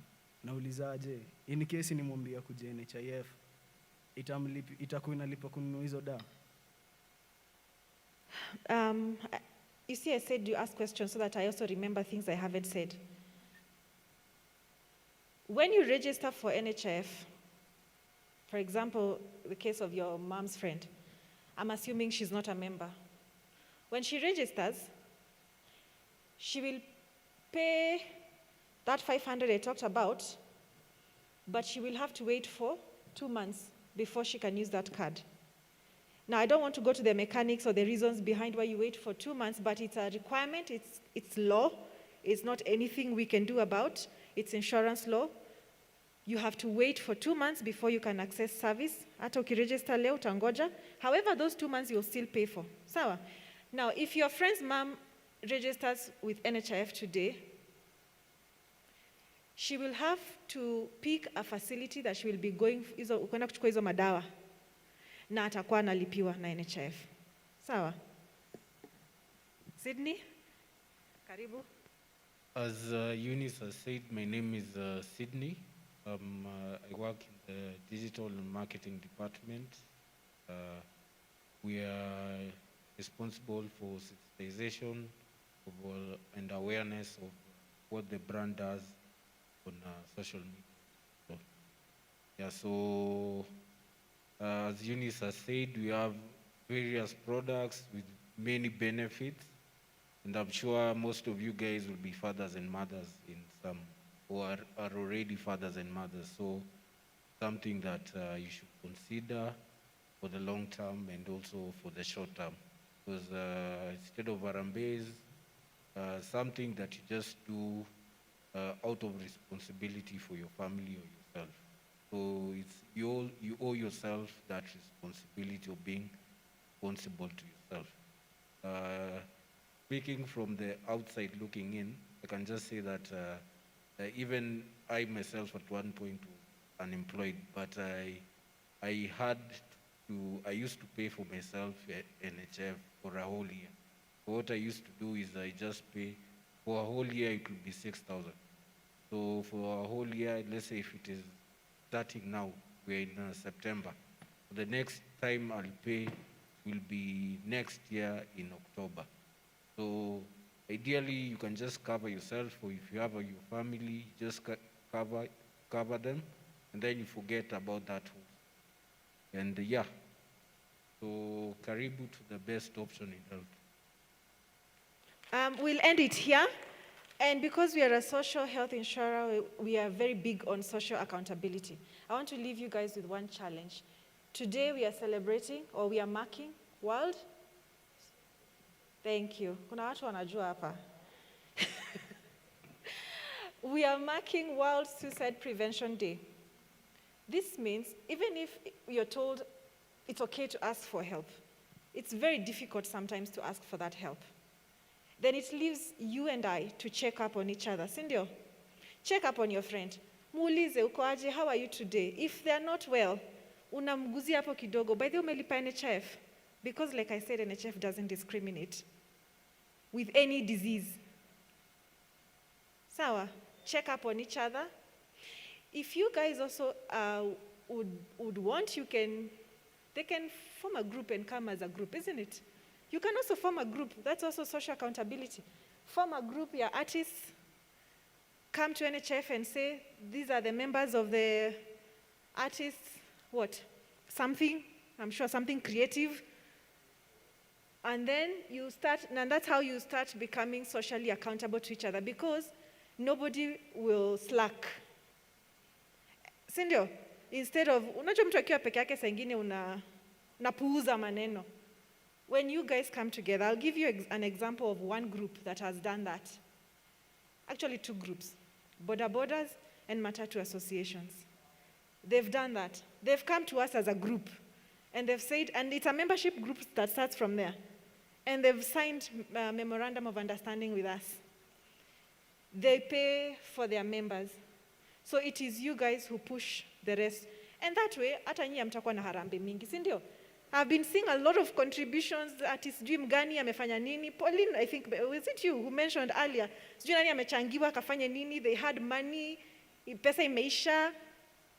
But hata pesa yote ikiisha, ya health isiishe. Watu wako na fatigue ya harambe. Siku hizi WhatsApp unaingizwa hata ujui ni nani huyo contributing left, right and center. Imagine just contribute 500 bob for yourself. You save yourself, your family and your friends the headache of trying to find where to get money to pay for your hospital bill. There was a question there. Sydney, will you take that one? Hi, good morning everyone. I'm Kevin Kasioki. I'm a TV presenter and an actor. So my question is pretty biased on the young generation. Some of the artists are still upcoming, and as my talented colleague so naively suggested, they're doing it for maybe exposure or something. So my question is, how soon should someone join things like NHIF? And considering the fact that the young artists may be in school, and they don't have per se a constant cash flow, so how do they go about the monthly, say, subscription to the same? Okay, since it's good you've talked about school, if it is secondary school, we have the Edwafia package, which is covers guys who are in secondary school in government institutions. And since you've talked about also issue of cash flow, how do you pay for yourself consistently monthly? So NHF, from 18 years, that's the age where you should start paying for yourself. So we also have a kit where guys can be able to pay daily. Eunice, was it 20 shillings a day? Yes, 20 shillings a day. Yeah. I told you he's a guru. He remembers the apps that I forgot. Yeah. So we also have that where you can be able to pay 20 shillings a day. And ideally in a month, I'd say as an artist, 500, I would say, is not hard to come by. Maybe in my, I don't know if it's my perspective, because even I can say for myself, I at one point, as I've said, was unemployed. But in a month, I know I can be able to raise 500. I know most of you guys, watu wa sherehe lazima, itaki hasira, but your health pia itaki hasira. So prioritizing, because the main issue we see with guys that when something happens, that's when you think of health. So how do you also prioritize health? The same way you prioritize bundles, internet, being seen, photography, going for shoots, etc. Because it's still your health. So that's why I'm saying, if you're able to pay for yourself for a whole year, if let's say you've landed a gig or something, and you've gotten at least some good money, why don't you just say, I'll sacrifice this 6,000, which why I'm saying 6,000 is because if you pay 500 times 12 for a whole year, so 500 times 12 is 6 Gs. So if I pay 6 Gs once, I forget about the whole health issue for a whole year. So the next time I'll be paying will be next year. If I'm paying today, next year in October is when I'll think about paying for it. So if I have my mama there, if I have my kiddo there, I don't have an issue about thinking about, let me go and pay out of my pocket. Because you might get, let's say you get sick, like you've mentioned, and you're saying that the 6,000 is hard to come by. But let's say a procedure, you have to be done for a procedure, let's say for 150,000 or 300,000. Or let's say maternity, which let's say 30, 50,000. Where do you get that money? So the cost benefit analysis. So also it's something you should also look into yourself. Just pay for it once. If you have, like she has said, if you have your chamas, I don't know if you guys have chamas or circles. Maybe it's something you can think about. And these days, there are even online platforms where you can have, there's one called Flexi, where you just go there, you save, you put a savings goal and save on a daily basis. And it can go towards your health. So, yeah. Thank you. Download the NHIF app, Google Play, App Store. Save 20 shillings every day. Before you go,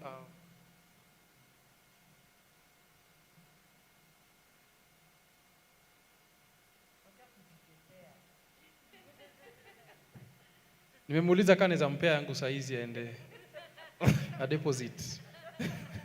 Anyway, have you enjoyed about, hebu tusimame kidogo to stretch kidogo tu, 1 minute. Thank you very much. They say health is your responsibility, right? And so when we bring such people on board, we know that artists also are great creators content. They create content about health and other stuff. So thank you very much for that input, NHIF. Tuwapigie makofi yao, NHIF, for coming on board. Yes, without health, you can do nothing. You can have health, but you can have wealth, but without wealth. Ama inaendaje? Asante sana. Nilitaka mchangamke hivyo. It's part of energizer. You can have what? Bilal. No, it's part of energizer. You can have what? You can have wealth. You can have wealth. Yani Bilal uko active ni kama uliambiwa ukitoka hapa utatoka na kitu. Hey, tupigie Bilal makofi ya active participant. Sawa. All right. So DJ some soundtrack to stretch kidogo. And then I told you we have Akuku Danger, my brother. He has a lot of goodies. DJ uko tayari ama tuendelee? Yes, so karibu sana. We want to appreciate NHIF for that powerful presentation. Sawa, twende hapa. Just stretch kidogo. 1, 2. 1, 2. Mbele. 1, 2. 1, 2. Lean back.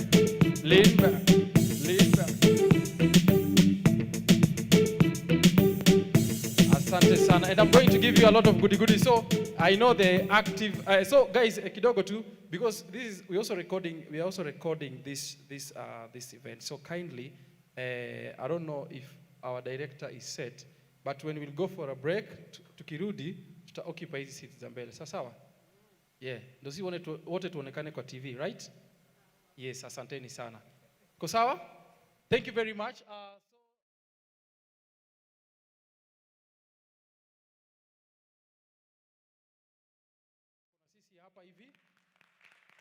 Yeah, get seated.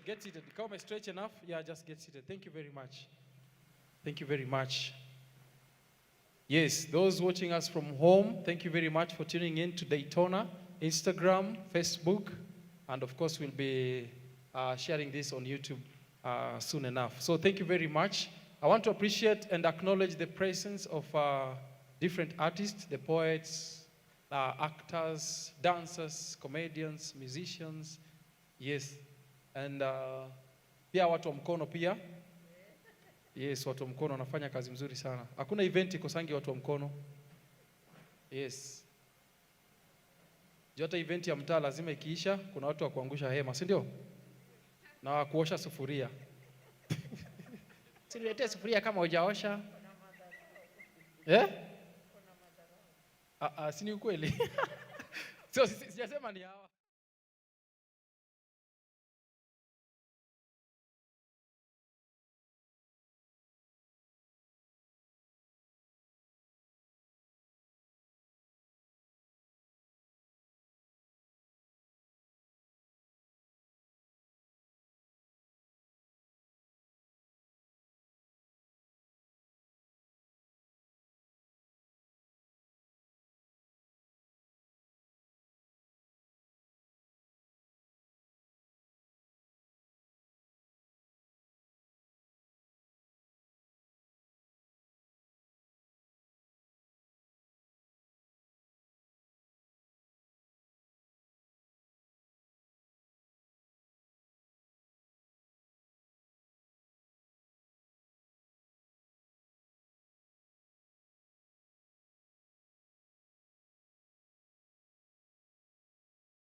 Sasa wewe una sura ya Mluya, unatoa piece of vibes za Waluya shwari.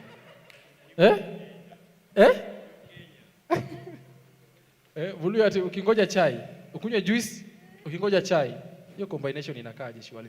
Yuko rada? So ladies and gentlemen, to assume tu nilikuwa tuna warm up, si ndio? So nataka to introduce house, we want to acknowledge House of Manshi. House of As I welcome, no, a pep tank first, as I welcome my friend, my brother from another mother, all the way from Lakeside. Ladies and gentlemen, introducing my brother from another mother, Akuku Danger. Ladies and gentlemen, coming with a lot of goodies. He promised he will do the honors to give you some goodies from Pep Tank, our partner, our sponsor. Thank you very much. Akuku Danger. Goody. Nimekwambia nimekuja na magoodies. Thank you very much, DJ. Yes. Nimekuja na magoodies mob. First of all, Omwami, it is biscuit. We say biscuit, not biscuit. Tuko sambamba? Wacha leo nikufundishe kizungu kama Willy Sochieng. You say often, not often. We say shepherd, not shepherd. Tuko sambamba? Wapi makofi yenu, ladies and gentlemen? Tuendelee na classes. Sunifunze. We say orthogonal. We say orthogonal. What is that? You know orthogonal? Yes, it is collineal. For example, ukikaa na mtu unaweza mwambia, this is my girlfriend, we are collineally orthogonal to each other. Collineally orthogonal. We are collineally orthogonal. Yeah. Hiyo unajaribu kuambia mtu, huyu ni mtu wangu. Sasa uende, si useme tu ni mtu wangu, unaenda hiyo orthogonal. No bwana, babangu aliuza kuni kunipeleka shule kujua kizungu. I can't waste it. Ladies and gentlemen, I have so many goodies here courtesy of Pep Tank. And yes, this is random. Just anyone, randomly. Ukijisikia unataka... Just before we go to what, I know you uko na psyche ya kuwapatia goodies. Mbaya sana. And let me tell you, the more active you are in the audience, the more goodies you get, right? Yeah. Are we together? Hapo mko vipi? This row, are you okay? Hapo vipi? Ngoja usikie tu. Hapo vipi? Haya, itawate. Hapo vipi? Hii row kuna watu wawili. Nyinyi mlijipata aje kwa wawili? Wanaume wawili shwali. Na wamekaa pamoja. Na mmekaa pamoja. Hizo vitu zote 300. Jameni. Umeona tuko na mtu hadi wa nini ilungo nango kidele sign language interpreter. Bro, how do you say we love you? Naambia wengine. How do we say welcome everyone? And how do we say warazi tukimwok tunabuya? Warazi tukimwok tunabuya. Ama tukimwok warazi wanabuya. Amesema down. Hapa ametudanganya. Amesema ngumi mbwekse, Na ngumi mbwekse? Ladies, kwanza wewe wacha tuanze tu na wewe. Nimekuambia courtesy. Come. Just come. Nimekuambia I have so many goodies courtesy of Pep Tank. This is Orchid Valley. Yes. How are you, sir? Yeah, this is courtesy of Orchid Valley. Yes, from wanaitengeneza wapi? Ni kampuni gani? Pep Tank. Wapi makofi yake, ladies and gentlemen? Yeah, I have so many goodies. I think each and every one of us will get a goodie here, but only if you are active in the audience. Tuko sambamba?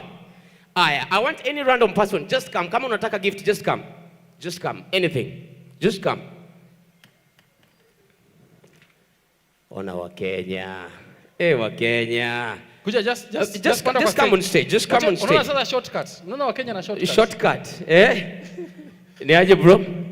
Uko fiti? Niko salama. So far what have you got from this so far? Basically, if as an artist, come close. The first thing we have been taught is mostly about getting a financial plan. Yes. So having a good financial plan and all that it entails, plus matters to do with health, is very important, because if you don't have health, even if you have wealth, it will not matter. Okay. So yeah. Basi wapi makofi yake, ladies and gentlemen? Wewe sijui nikupe nini. Huyu ni mrazi. Wewe pika. Huyu ni mrazi. Wewe pika nini? the best meal that you prepare? All of my meals are very good. Huyo ni mtu wa nini inaitwaje ile kitu? Ati mtura. Umesema ikienda sana ni mayai ugali. Basi bro, wacha nikujenge hiyo, na hii pia unaweza jenga pale. Hii inaitwa fruity brown. This is courtesy of fruity brown sauce. This is all courtesy of Peptang. Si ndio? Aya, thank you man. Pauline. Yes. And you just give me something for free. We are already colonial orthogonal. On the same breath, just pick what you feel like you want to pick. I want. Yes. I want. You want this one? Of course. Wapi makofi ya Pauline, ladies and gents. Niaje nduguze? Uko sambamba?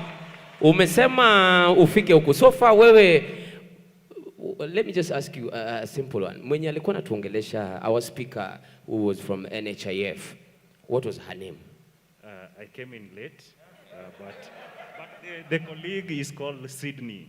Sydney. Kwa hivyo umekuja late lakini ashike jina ya Sydney. Ashike jina ya Sydney. Sydney ni mwanaume, si ndio? Mwanaume. Yaani utoke nyumbani uvae uoge, ung'are, ukuje town late, ukuje tu ushike jina mwanaume na alikuwa hapa na date. Alafu apande stage akujie tomato sauce. Na bado na confidence, the audacity uko nayo, upanda stage, ukujie zawadi. Lakini better late than ne? Bas, shika hiyo. Asante sana. Karibu sana bro. Yes, how are you? What's your name? Masimudhoni. Why are we here? We're here because it's Jichanue Msanii. Thank you very much. And courtesy of Peptang, we are giving you something that is unaweza chagua kitu pale. That's the freedom of Peptang. Yes. They have variety, so you can pick, right? Nice one. Mambo kutosha hiyo. Sasa wewe ni nini ungependa kuchukua kwa hiki courtesy of Peptang? Just come. Ni nini imefurahisha moyo wako hapa? Ukisema? Kila kitu. Ukisema kila kitu. I came to get the bag. You came to get the bag. So tukutolee hizi vitu. Tukupe hii bag. I'm an artist. You come get the bag with everything in it. Wasanii. Basi kama unataka hii yote, wasanii wanateseka. Wapi makofi yake ladies and gentlemen. It's all about confidence. Kama unataka hiyo yote, wasanii wanateseka. Yeah.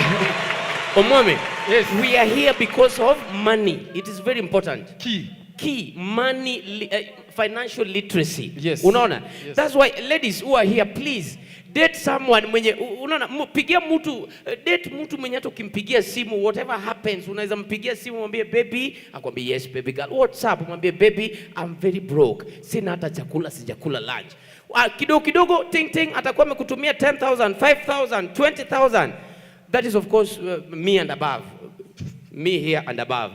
Lakini kama msichana una date hawa kina Kevin, Mike, hawa Jonte, Ziobra, wachana nayo. Mtu unampigia simu ati baby, sasa poa sana. Ati babe sijakula lunch, ati mbona? Ati babe niko broke. Kumbe tuko wengi. Mko wengi na nani Satan. Yeah, Omwami. So now, ladies and gentlemen, we're about to introduce a panel. This will take very short time. All we need is to be very patient na tutaimaliza very fast. Okay. Yes. So, endelea. Yeah, so in the meantime, ladies and gentlemen, allow me to introduce the panel who will come and also give us a very short speech. They will give us a little bit tidbits of the industry here and there as pertains their docket. So please, I want you to put your hands together for the talent panel. That is for the spoken word. I'm talking about the likes of Ruben. Please, wapi makofi yao, ladies and gentlemen, as they come. Ruben Odanga. Yes. Ruben Odanga. Looking sharp. Amematch. Unamwona? Ruben Odanga. Asante sana.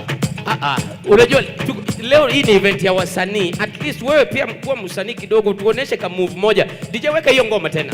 Kidogo tu before ukae. Kidogo tu before ukae. Kidogo tu. Thank you very much, ladies. You can have your seat. Chagua kiti yenye na match na nguo. Ndiye akuwe mwenyekiti. Basi. Asante. Thank you very much, Bwana Odanga. And we have Peter Kawa. Make some round of applause, ladies and gentlemen, for Peter Kawa. tunakuja na hiyo moral tu moja hiyo ngoma. Mistari bado kali na mizani ziko. Kabi simple kama Twende kamoja. Nionyeshe ka move moja. kati chingi za coding na cha impromptu. Subiri usicheze nini. Ule Muluya. Sio ngumu Thank you very much. You may have your seat. Walio siku hizi wanavaa vizuri. Mpaka nimesema mnapoteza culture. Unajua tulikuwa tumezoea nguo tu za kuchunga gate. Ona. Umesema pamba. Pamba anaenda kwa fundi anashonewa juu mpaka chini. Basi. Na anasema hata isikuwe shati tu. Ikue imatch mpaka na viatu. Somehow shirt. Ikue hapo katikati. Kabisa. Thank you very much. Seli Amutabi. Seli. Wapi makofi yake, ladies and gentlemen. Umejuaje ni wakanungo? Lazima utuoneshe. Nice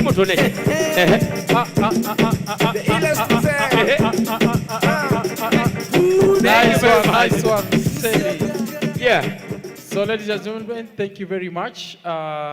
This is our panel, and I invite Pauline. Now you don't need introduction. Pauline, one more time, ladies and gentlemen, another round of applause. Lazima wewe pia sasa utuoneshe. Huyo ni msanii. Twende.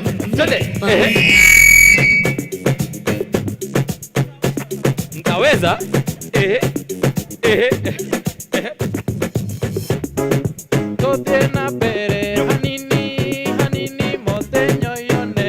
Thank you very much, Pauline. You may have your seat. All right. Thank you very much, Pauline. Thank you, Thank you, good people.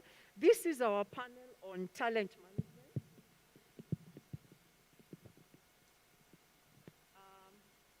Allow me to say a little about our panelists. These are very qualified people, and they may look like they are dancing, but these guys have done a lot. They have done a lot for the industry.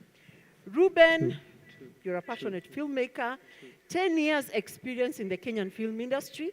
Ruben has produced, directed, Kalasha Award-winning 2018-2019 Selena. Guys, give it up for Maisha Magic East. Over 750 episodes have already been broadcasted, and he has also produced Saida. He's the creator of Nira. And Ruben right now is the founder and creative director of Multan Productions Limited, a TV production company that has been in existence since 2009. Ruben, karibu sana. I respect you. I want to assure you that in my house, everything stops because of Selena. It is for you, which is because of you that I am not able to watch the news. So I blame you for everything. I want to introduce to you, where are my notes? Why you've confused my notes, you know, because I was shocked to see you, and my notes have become confused. But I want to talk a bit about Peter Kawa. Peter is a multi-award-winning actor. He's worked on stuff like Sumula Penzi, where he was nominated Riverwood Award Supporting Actor Nominee 2018. Fihi, he acted as a rogue pastor, River Road Awards Best Actor 2018. Shattered, a feature film where in which he starred as a Nigerian actor. Embraced, a short film that won him the Best Lead Actor in the Eldoret Film Festival. Edufa 2016 stage play at the Kenya National Theatre. So this man is accomplished. He's an accomplished actor. But now he went behind the camera. He's embarked on learning how to be behind the camera as a director and a producer, working with a Christian production house, Film Lab.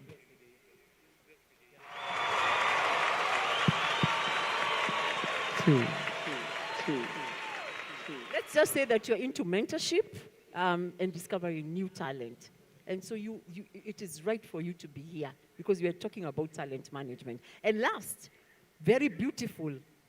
She told me, I said her dress was beautiful. She said, unajua leo ni furahidi. Hey! You missed that one. Imewapita hiyo? Hamukusikia? Umesikia? So she told me it's Furahi Day. So for those of you who have guts, munaweza kuongea na ye after. I want to introduce Sally Radot. Sally Kadot Omutabi. Sorry. Kadot. Okay. Now, Sally is currently hosting 2 TV shows on Radio Citizen, broadcasting in Kiswahili, Mambo Mseto every week, and Wingu la Baraka on Sundays. She also makes an appearance in Hot 96, sister station that broadcasts in English every Friday on Jeff and Hamu, the breakfast show. She loves music, dancing, which she says is her antidote to life, everyday challenges. She loves to sing, recite poetry, act, travel, read, and make new acquaintances. This is the kind of girl you want to be with on a Friday evening. She's currently pursuing her master's degree at USIU in international relations, majoring in foreign policy and diplomacy. She holds a bachelor's degree in communication and journalism from Daystar University and a certificate in peace and conflict. She's a smart girl. Please give it up. So, without much further ado, gentlemen, I will start with, let me start with the lady. What is talent management? Yes. We talk a lot about it. What is talent management?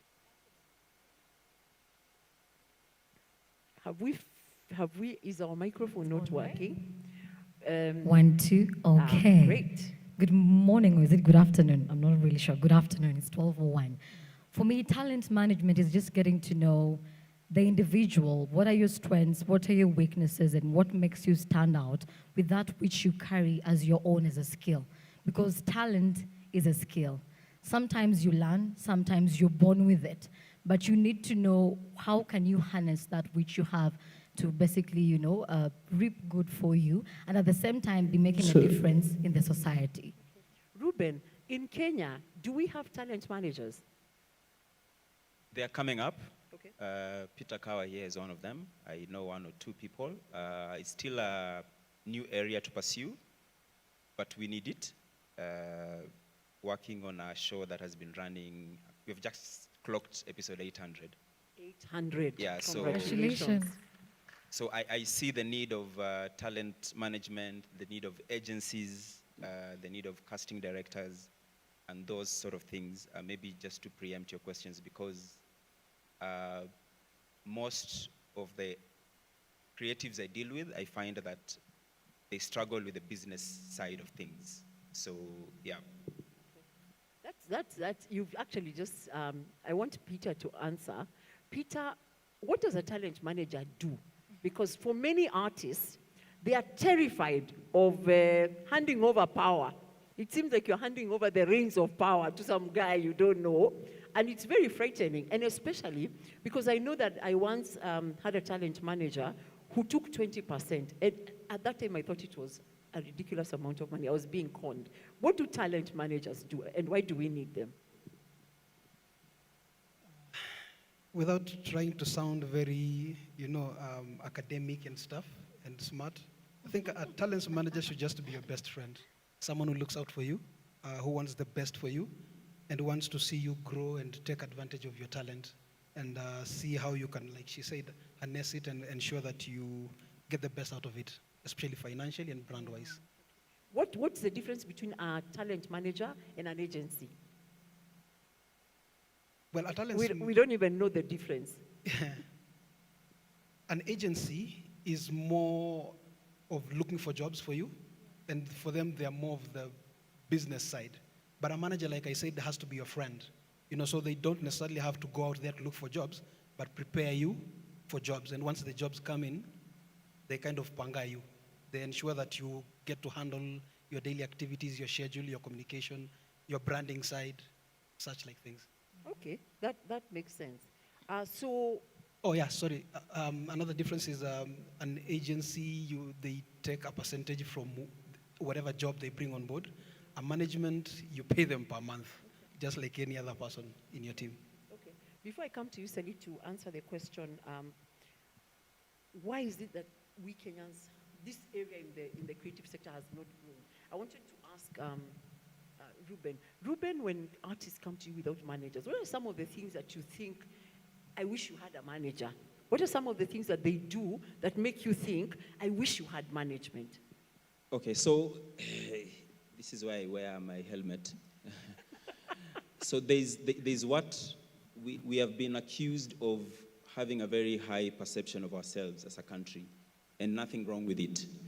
But the truth of the matter is that the reality is different. For example, our population or our subscription towards certain channels do not necessarily reflect the kind of monies or qualities that we demand. I don't know if that makes sense. So then our budgets are different from budgets from other countries. So for example, if Selena was being done in South Africa, I'm just giving an example, maybe the budgets will be 5 times bigger than my budget because of certain truths, how many people are subscribing, the numbers, the industry, guilds, associations, policies. So one of the difficult discussions I usually have with actors is they already have a perception of how Hollywood works, which is fine, but the reality is different. So I'm working with a certain budget. My budget per episode is maybe the salary of the lead actor in West Africa. So our realities are different. Yeah. And most of the time, and we've had this discussion with Kao, most of the time, the talent, the creatives fail to see the opportunity. Yeah, they look at the money first instead of the opportunity, you understand? So the reality of the matter is that we don't have an industry. Wow. We are building an industry, okay? We are building an industry, it's a day at a time. We don't have very strong guilds. When we sit with government, we don't know how to negotiate with government. We shout and whatever. So even though on Twitter we look big, the reality is our budgets are still small. Our budgets are still, 2015, when I was mentioning to someone, we had gone for an exhibition in Joburg, and I was mentioning to someone how much we were producing a show then called Nira. This guy asked me, is that money to rent a camera? Wow. Because they just don't get how we're able to churn. So our realities are different. Yeah. So those are the challenges I have with creatives when you sit down with them. Because they have a perception that you're in this channel, there is money. But the truth of the matter is everything is on budget. Yeah. So we have Mercedes thoughts, but really we have Volkswagen money. Correct. Okay. We want a beer, we want a champagne at the price of beer. Okay. Yeah. Okay.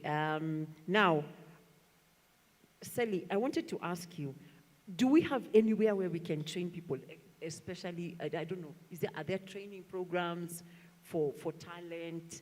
Do we have workshops? Is there anything out there? If I know that I have talent and I want to prepare, how do I do that? I think from where I sit, a few people have come up, and even organizations have tried to come up with conferences and workshops, to be able to just make sure that at least artists get to know, how to, as I said earlier on, harness that which you have to basically create revenue for yourself. But it's not as big, so we actually need to give Daytona a congratulatory message today because of what they're doing here today. Yeah. As much as most artists will not come. Wakenya tunapenda ukiambo unaenda mahali lazima umbe kamfuko kuna tunapewa nini? Wanachota ngapi? You don't want to go and see and get to learn and network and get to see what you can make tick, what you can tweak to make yourself bigger from where you are. And as Ruben just mentioned, a lot of us, in the creative industry, you want to start big. You are not willing to go through the process. It is a process. You just don't get there immediately. Diamond started off as a very small artist, but it takes effort, it takes knocking doors, it takes not really faking it and not really pretending it, but just trying your best. Somebody will always notice eventually. Somebody will always notice. So yes, there are actually people in organizations willing to give you a hand, but as Kenyans, lazima ulize kama kuna kitu ndio ujitokeze. So yeah. Pauline, if you'll allow me just to ride the wave on the same conversation. Ruben has just mentioned something very interesting about how artists demand stuff. Unfortunately, I have to admit that I was one of those artists back in the day. You go and demand that tumesikizana kama Kenya Actors Guild, this is the much that you want to be paid, but you go to a producer, he asks you, what else are you offering on the table? Apart from just coming on my set. And sometimes you might even come on that set, you are either late, you come either drunk, you don't have your lines, you come with your baggage from home and yet you're not concentrating on set, some stuff like that. So I believe now, after realizing those are the kind of sentiments that producers have, as Peter Kawa, I stood back and was like, you know what, let's change tact. Instead of fighting producers, how about if we actually now go the way of the question you've asked, are there even opportunities for training for artists? So I came up with different platforms where I can have artists talk about their stuff. We have lawyers who are on primetime TV and such panels talking about their jargon and their stuff, and yet artists do not have such. Si tunaitonga tu wale watu wa vichekesho na watu wa michezo na nini. Ruben is an accomplished producer, but labda akienda ushago kule wanamwambia wewe ule mtu unatengeneza zile vitu, but then when you kama ni student wa lawyer wa law akienda nyumbani anaitwa wakili. So I think there are people who are coming up with such initiatives. Unfortunately for artists, actors, maybe musicians, poets, bado haziko mob. But for technical guys, the camera crew, the producers, I've come across enough workshops that actually cater for their needs. Okay. Yeah. Ruben, I'll stay with you, Peter, and ask you, what are some of the really important aspects of management? Because we just talk about management. What are some of the things, like if there was subject matter, what would it be? Well, I have actually even made a list. Yes, yes please. Yes, share. Management, just brand direction for Brand that particular direction. artist. There's training in terms of capacity building, just making sure that you're up to date with your skills. There's representation, sometimes legal if needs be. Sometimes an artist is not available for a meeting, so the management actually steps up. There's negotiation when it comes to contracts and the likes. Communication. Again, I shouldn't be on set and at the same time I'm dealing with some guy in the US, trying to lock me up for another job. Management does that. Social media management sometimes. Looking for jobs, which is more or less the work of an agency. But in Kenya, now that bila kama manager artist wake afanye kazi, then manager yuko in work. So lazima kuwe na mguu moja kwa agency. And lastly, just providing assistance on set. There are those sets where an artist will go and they might need someone to help them, organize themselves and stuff like that. Just have someone to assist them on set. If may allow me add on his list, it's very important for you as an individual to also get to know who are your target audience. And sometimes the talent managers enable you to do that, because when you do something and you're doing it blanketly, you might be able to miss out. But if you're able to know, as Peter, watu wa Nairobi ama watu wa Kisumu, watu wa Mombasa are the ones, like if I do a content for them, specifically for them, tailored for them, it's gonna go viral, I'm gonna get paid for it. It is okay. It is okay to have a small niche and go for it rather than being blanket and end up losing in the entire ocean. And spreading yourself too thin. Exactly. Ruben, do you find that Kenyans don't listen? I want to say this, I'm sorry.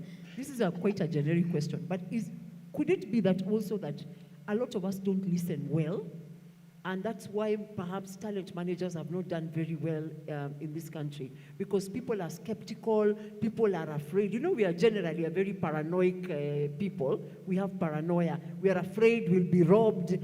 We are afraid the talent manager. I mean, I had a small conversation with somebody who wanted to be a talent manager, and they gave up. They said talent management is hard. The talent don't show up. When they show up, they don't want to talk to you. They do gigs on their own out there. You come to learn your talent was in a gig last night. Could it be that that's another of the reasons that we don't have enough talent managers? I don't know. My personal opinion is that we listen to answer, not to understand. That means we don't listen. Because as a people, we are very opinionated. We are experts on Twitter, we are experts on, as in there's a day we had in every season there's a show, an episode that goes low, and then someone just inboxed me and gave me a good lecture how the production is bad, and it is bad, and you guys need to pull up, and a whole conversation there. And I just Googled this and I found out it's a young boy who is 19 years old, just finished high school. So we are very opinionated. Very opinionated. We are experts. We don't seek to understand why is this happening, what's the cause of this, why is it that there are many telenovelas and not dramas? Is it a thing? Is it that TV stations are pushing on us, or are they making these decisions out of research and numbers? So I think that's where we are. Most of us don't just understand. We don't research. We don't pay attention to details. I think that's what I think. Okay, before I take some questions, I want to ask you, Sally. Sally, I have always wondered, why do Tanzanians, people from DRC Congo, seem to do so much better than us when it comes to talent, especially the musicians? They seem to thrive.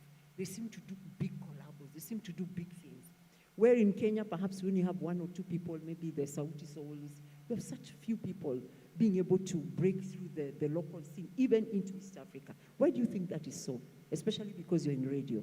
I'll start with the first one, whereby I'll cut the Kenyan artists some slack, and just say that Kenyans as a population, we tend to appreciate more things from outside rather than things from within. You'll be there shouting and singing songs from a different country, and you're there on Twitter saying, oh, play Kenyan music, but when the requests come in, it's Tanzanian songs you want to listen to, Nigerian songs you want to listen to, so we don't really support our own. But that said, if you're to look at it, because I've been able to, interact with a few of them, both locally and outside, and you've given an example of Sauti Sol, and there are even other younger artists who are really coming up.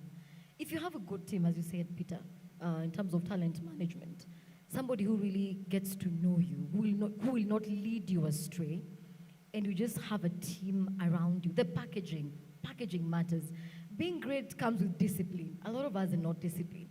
It comes with being on time for an interview. It comes with being on time, getting to know what questions are going to be asked, which kind of host are you going to meet. Those are not things we look into as Kenyan artists. You just come as long as I've taken a picture, I've posted on social media, I was at this place, that is it. No, when that mic goes on, when it's red and you're on air, what are you selling to the world? Are you just selling your music and that's it? Or are you selling your music and somebody who's probably standing for, fighting domestic violence, environment, love? What are you standing for? What else are you bringing on board? As you said, when somebody puts you on a set, and a producer asks you, apart from your lines and probably your beauty and whatever, what else are you adding for me on the set, So we, as Kenyan artists, one thing I'd probably observe is we don't go the extra mile. There's that laziness. There are few who actually do it, and you'll get there, but we don't really go the extra mile. But you've also said that Sauti Sol have a team. Yes, they're surrounded by a team yes, of there's people a team that they're paying. Exactly. So but it's not a one-man show. Yes, Yeah. but it's a process. One thing, it's a process, and I'll go back to what Ruben said. We need to learn to listen. It is not easy. You'll sit down with Sauti Sol. There are disagreements today.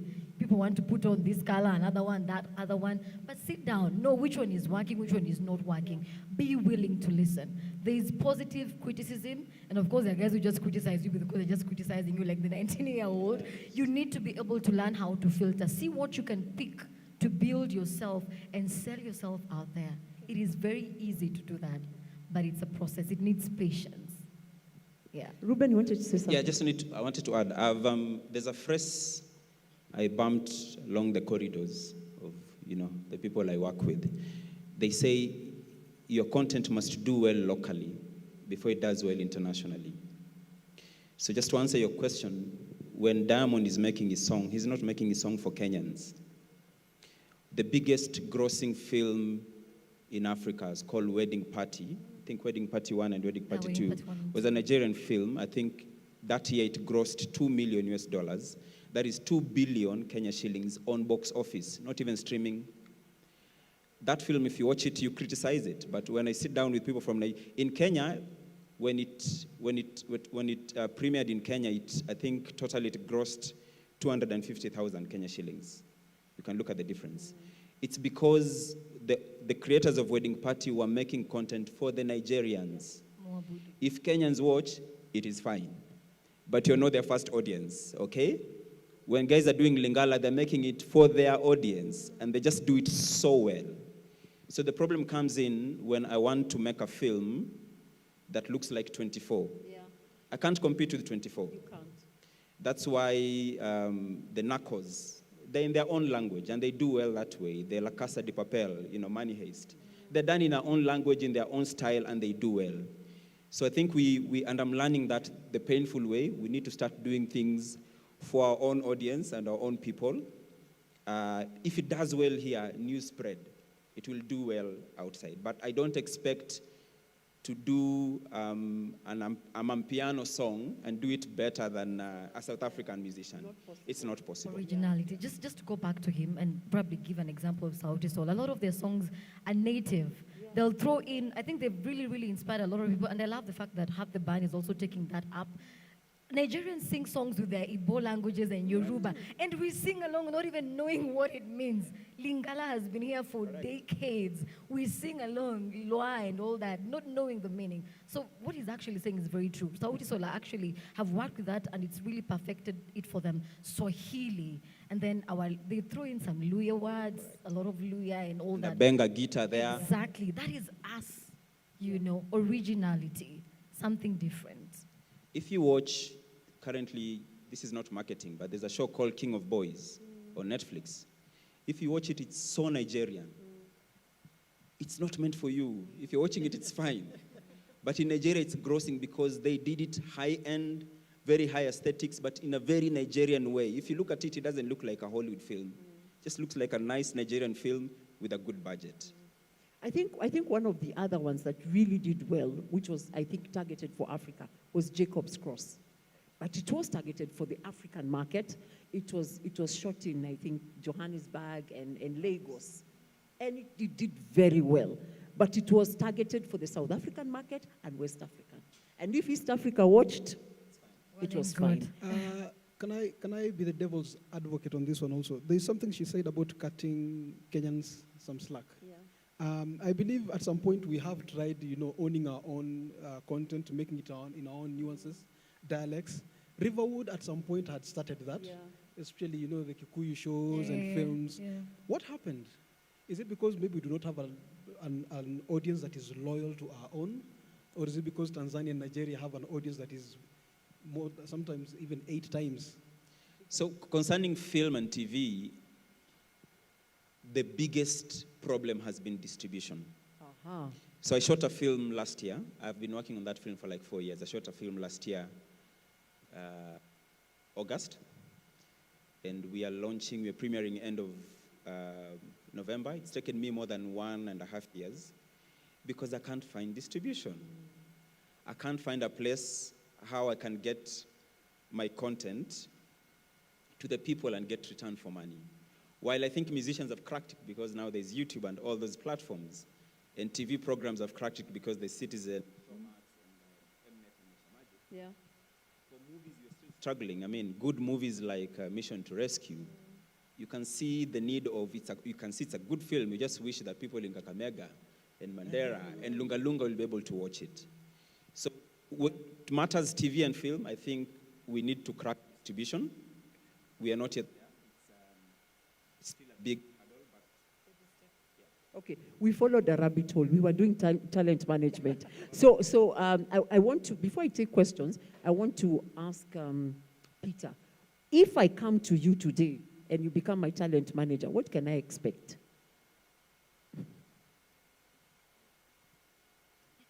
Because I expect, once I sign on the dotted line, I expect to see gigs, I expect to get training, my capacity building. I don't know, I have great expectations, but what will happen? Just like I read out a particular list earlier on, I think all these things come into play. It also depends on how also proactive you are as an artist. Sometimes, because from my list, I tend to manage about 15 people. Okay, 15 people 15 are artists, yes, okay. under my management, and not all of them are active. Okay. Some of them are active than, on social media. Others are just very good actors, and that is all they know. So those would depend a lot on my team to actually even handle their social media platforms and the likes. But there are those who are, who are constantly on Instagram and Facebook and the likes, so they do not really need our help as such. So yeah, just like I read out the list, all that comes as a package. What I insist on is it is not my job to look for jobs for you. Yes. So because there's no agency, I have to go and look for my own I'm not work. an agency. I manage the resources that are within your, within your reach. But otherwise, anything else, jobs will come as a pack. Okay. Yeah, as a side on. but otherwise anything else, mi nitafanya tu hiyo kazi zingine. Hiya, I want to take questions. I'm sure you guys have got questions for this rich panel. So if you have any questions, please, I believe we had a microphone. Okay, I'm not sure what happened to our microphone. It had a stand, it was at the front. Or was I dreaming? Yeah? Who has a question? Sorry? Yes, I can hear you and I can repeat your question. Yes, sir. Do you have a question? There's a question. Oh, hi, how are you?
Okay.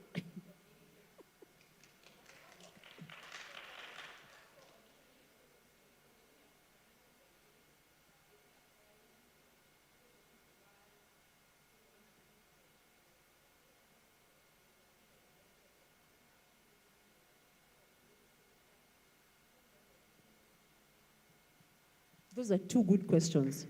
I think I'll give them to both. You, absolutely. And please don't lose your passion. Yeah, please, yeah. No. They actually want you to use the microphone. Just ask and don't lose your passion. Sure. So do I still stand here? Okay. So my questions are two. The first one is we keep getting calls for auditions. We go for auditions and then you find the same people who we have seen for years, wengine ndio namba nikiwa high school jo, are still the ones getting these roles. So, and then we are told that it's because they have worked enough to be there to be the first call. So what happens to us who we are investing, we are going to school, we are going for training camps, we're doing the best we can, we're even trying YouTube, and then bado tunaambiwa tungoje, that's one. And then secondly, because Sally is here, for also TV, we go to school and study journalism, and also study TV presentation, but sometimes, unfortunately, these shows goes to people who've won Miss World, msi alifanya some competition somewhere, mwingine alitrend, anapata show. Sasa si when tumeenda shule tumesoma, manzi like me, UON, and you know that it's a hassle in UON. Me, I think I've even gone to 3 schools now. Hadi sana nimesoma hadi PR. But still, I'm sold to wait. So what happens to those of us who have done our due diligence in investing in ourselves for the craft? Like, we don't want a freebie. I don't want to pass an audition because me ni beshte producer. I have done my due diligence. What happens to us? Thank you. I think I'll give the hot potato to Peter and Ruben. Okay. Sally, just wait first. Let's So again, that's the disadvantage of not having a proper industry. But I'll say one of the challenges we have, part of your question is not true, because one of the challenges we have with clients is that we want new faces. So you're always looking for new faces. Like the show I'm doing, the show I'm doing, Selena is a new face. Okay? Selena is a totally new face, as in Selena, Jackie, Patricia had done a bit of plays at Phoenix, and it was an open audition that we did, I think, for 3 days. But also, we also need to understand that when you're doing auditioning, we want to be true to the character and not the person. So I'm not going to cast Peter because Peter can be a great actor, and this happened to me when I was auditioning for the film. But when I put Peter and the three of us, we need to look like a family. So some people are knocked out on some simple technicalities like those ones. The third reason, there's a bracket of actors who are very rare to find. And these are actors, I think, 45 and above. And that's why you'll see them on the same rotation. You'll see, what's his name? Raymond Ofula. Because they're very few to found. But also the interesting thing about this crop of actors is they are so bankable. They're so bankable. They have their lines, they're disciplined, they keep their word. So there are dynamics there. And if we go back to where we started, again, guys, we're a very small pool of, we have a high perception that we are big, but we are a very small pool of people, and we are just trying to make it happen. So keep at it. I tell people, keep auditioning. On my set, we audition like every day because there's always a new character. Sometimes, and this is not to justify, but sometimes the show is at a certain place where we need a cameo. Okay? The show is just not doing a bit well, it's struggling a bit. I'm like, Peter, a client is like, we need Aziad to push the ratings for some 50 episodes, and then, the show will pick up again. So there are many dynamics around why, who is picked, and where. If you're doing a film, yes, you want to work with actors, but also for you to sell the film, it helps if there's one or two celebrities in the film. There's no yes or no kind of answer to that. I hope that answers. But keep auditioning. There's a gentleman called Gerard Langiri. I think there's another one who did Crime and Justice. I've forgotten her name. But keep talking to these people. Lorella. There are always opportunities. We've started something called Actors Log with Gerard Langiri, where we give artists a platform. Come with your own monologue. We record your own monologue. We don't direct you. The only thing we do is post it. And let me tell you one thing that you don't know, and this will shock you. People watch. And when I say people, I mean high-end people at very high offices. When you're doing auditions for Selena, we would sit in the boardroom, and we were talking about maybe Bilal. And we're wondering, where is he? We Google him. We check his Facebook page. We check what nonsense does he post. Is this nonsense good for the brand? So also what you post, what you say, sort of like matters. Because if you're doing a family show and you're busy posting things that are not family friendly, while it's your right to do so, the brand has a right to say, we don't think we want to. So whatever you post online, trust me. I meet actors and I say to them and they're like, do you know me? I'm like, it's my work. People watch, people interrogate. You'd rather use that opportunity of a phone and whatever to do something that will push your brand. When that time comes, when you're like, hey, who is this Peter Kawa? I need to find Peter Kawa has done this, and this is a showreel of Peter Kawa, and this is a monologue and stuff like that. Yep. Wow. Peter? Just to pick up on something that he said, at the end of the day, all this that we do on the TV and on stages, it's a business, right? Because now there's going to be input and people expect output. They expect money. So like Ruben says, at some point you might not just need good actors, but you need people who rake in the numbers, the eyeballs on your content, right? So he happened to mention Aziad. I am Aziad Nasanja's manager. I am privileged to work with that girl. And many a time I am on social media and I see people, saying that, msichana alituak tu peke yake, and then right now she's on radio, on TV. And I'm like, dude, do you know how much this girl has invested to be where she is? Right now she's on radio. She hosts a show called What's Up Kenya 254 on Sound City. Many journalism students come on Twitter and they ask, mimi nimesomea hizi vitu zote, msichana ametoka tu from nowhere, but they are not aware that she's actually a student at KMC. And she's also been working on her craft. She's been an actor since 2017, since she left high school. Even back in high school, she's been doing that. So I think for me, Jitume, that does not mean there are people who started out in the industry and the next day they became instant celebrities. There are those like Akina Morgan Freeman, Akina Richard Gere and the likes. These people started shining out when they were in their 40s. Okay, so go to those auditions, get rejected once, come back again, do another one. I knew Bilal, I think, tukiwa watu wazima, but yet this guy has been acting for so many years. I admire his performances. So don't give up. Don't give up. Rejection is part of the game. And if you give up, then by all means, have your tools ready. Like Ruben is saying, every time someone mentions blah, I want to go on social media and start researching. Unfortunately, nowadays, for me, and Jela Langiri also says that so many times, as an actor, what are your tools? Do you have them ready? When I'm seated here right now, and someone asks me, hey, there's a New York, whatever film company that is hiring. Do you have your showreel? Do you have your headshot? All I have to do is I have them on my draft, on email. I just send them and I'm done. You see, but many actors, mtu anaanza kukimbia kwa studio, kwenda kupiga picha, and then anapiga picha zingine bado hazina mwelekeo. So just have your stuff ready. You will always get the opportunities. I think there was a question, especially to Sally, about... Still, just in line also with, I think, what she asked about TV. About TV and radio, you're hiring people who don't have any journalism skills. It's a challenge. You'll always see on Twitter everybody asking there, why do you have this comedian on board? Why do you have so-and-so on board just because they want this in this competition? And as Peter said, sometimes it's a business at the end of the day. Yeah, and as Ruben said, you probably have to throw a spanner in the works to have the ratings working, the revenue coming. If you observe and look, a lot of these people don't last for so long.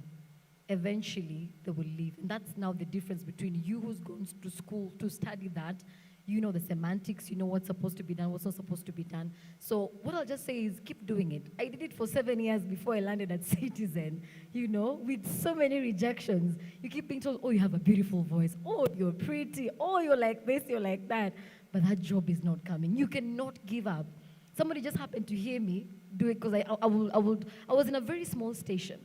But every day, each time I went on air, I would make sure I record myself and post on my Instagram Live and on Facebook. I was doing it out of passion, not knowing somebody somewhere seated will be like, oh, I like the girl.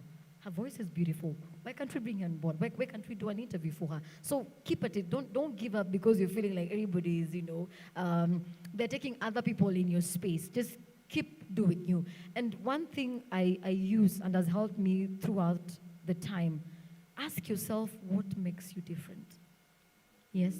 Because we've all walked into that class at the university, at the college. Why does Mrs. So-and-so remember the person who sits at the back and not you at the front? It means there's something the person at the front or the person at the back is doing that you are not doing, So I keep saying, do the common things uncommonly well. We all went to mass school to study broadcasting and communication and PR and marketing. But what makes me pick on Peter and Ruben and not Joseph? What makes you stand out? Do the common things uncommonly well. Fantastic. Have we answered your question? Okay, another question? Please come. Please, I'll take two. I'll take two questions. I'll take two.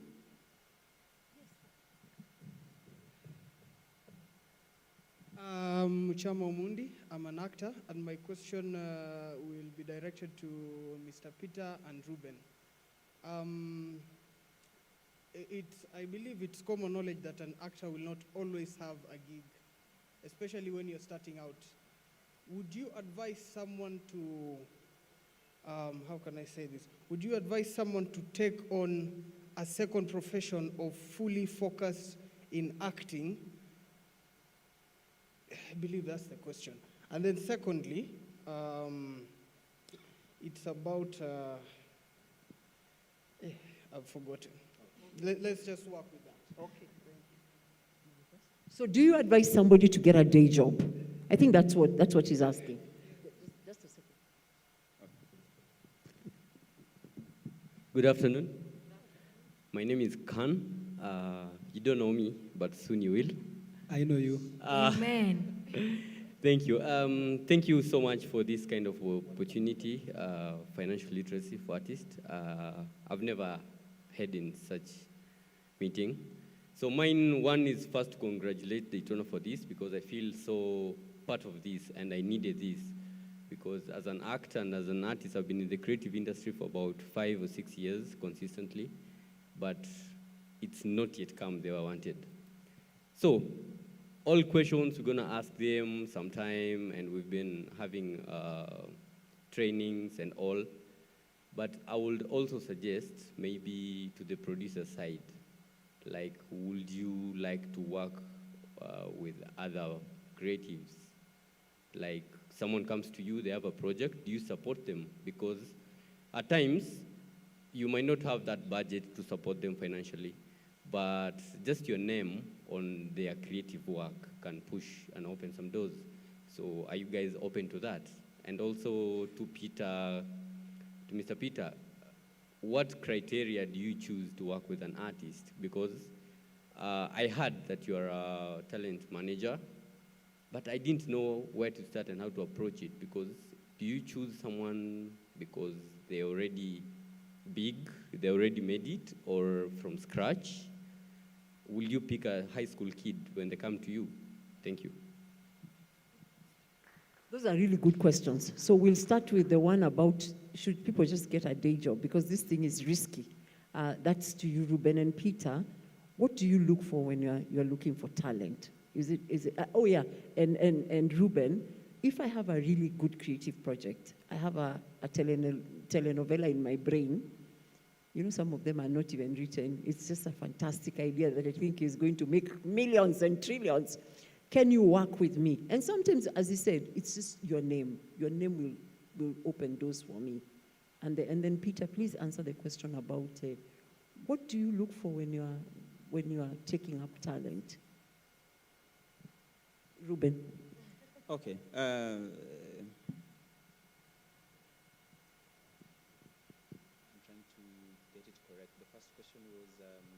Should people get a day job? So, again, we don't have an industry, okay? What that means is that we have to pay rent and put food on the table.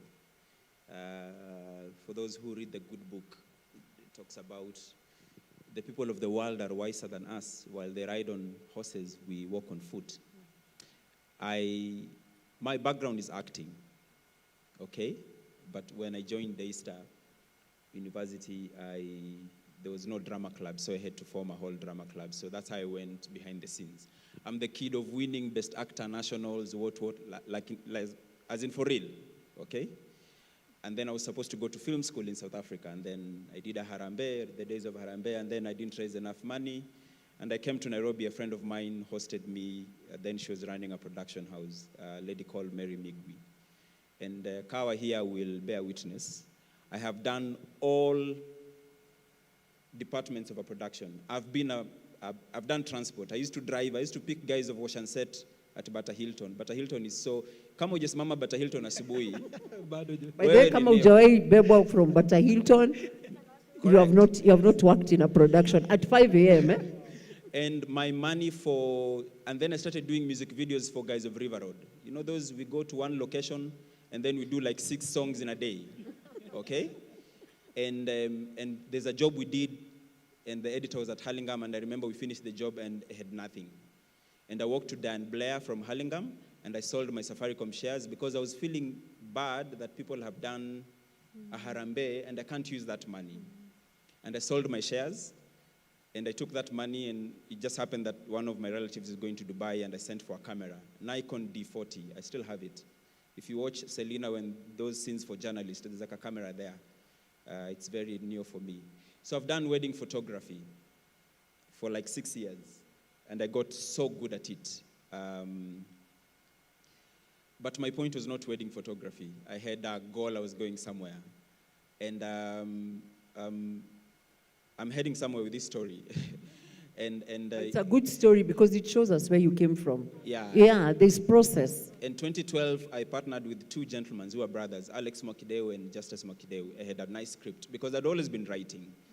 And I did my first short film, which costed 15,000 Kenya shillings in 2010. And Peter Kawa was starring in that film. That was my first short film. And that's when I knew I can do this thing. But anyway, so a friend of mine, so I partnered, we had a script and all of us needed to put money in. And this answers the second question of would you partner? And all of us were supposed to put 60,000 to shoot a pilot and see if we can pitch to Citizen. So I was banking not only on money, but also on my network. Very important thing, okay? And a friend of mine who was working at Airtel tells me, Manchester United, Quinton Fortune, and Andy Cole are coming to Kenya. I want to give you a photography gig.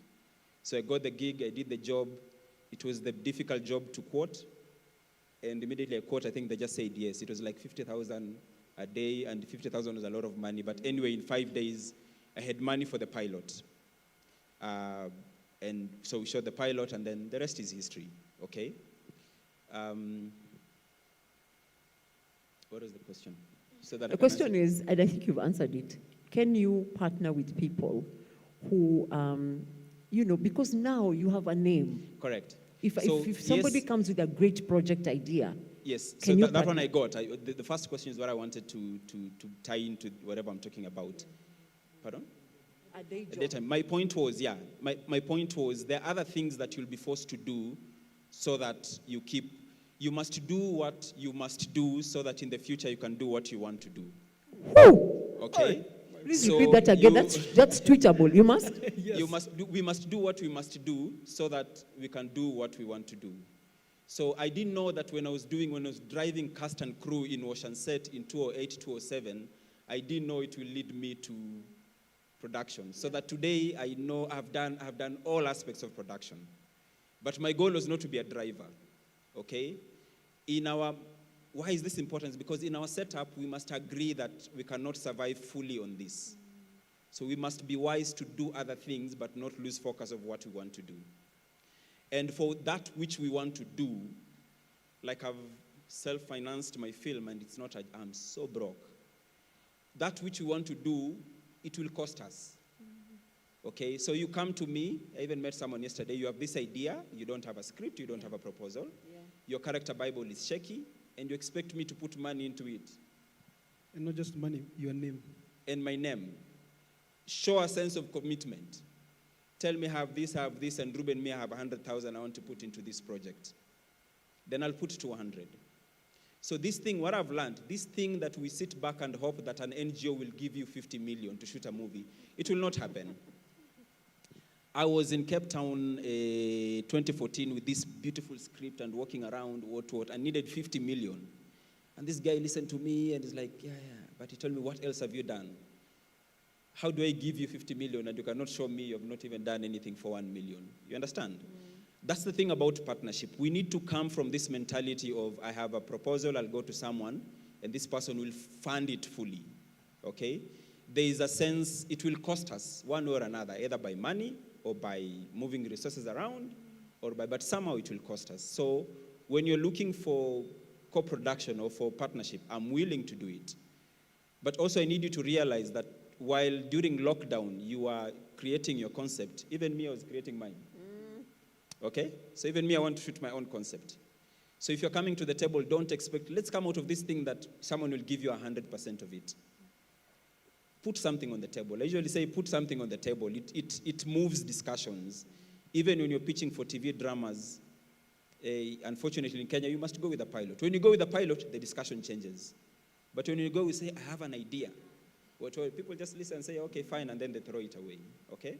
So I hope I've answered those two questions with many stories. You have answered it, and you've answered it very well. I think, let me throw this in a spanner in the works by saying, there's a difference between a sponsorship and a partnership. I think that's what Ruben, you're telling us. A partnership is we are partners. I could be a smaller partner, but I'm a partner. Because you can partner with government. You're a small fish, government is big, but you're a partner. A sponsorship ni sponyo, yani nisaidie. Kenya, yani, and you know Kenyans, we are good at it. I have come, you help me. And I think what Ruben is saying is, no. So, Peter, what do you look for? I'll try to make it short. I have organized a couple of workshops. And bro, I think I've seen you like thrice in 3 of my workshops.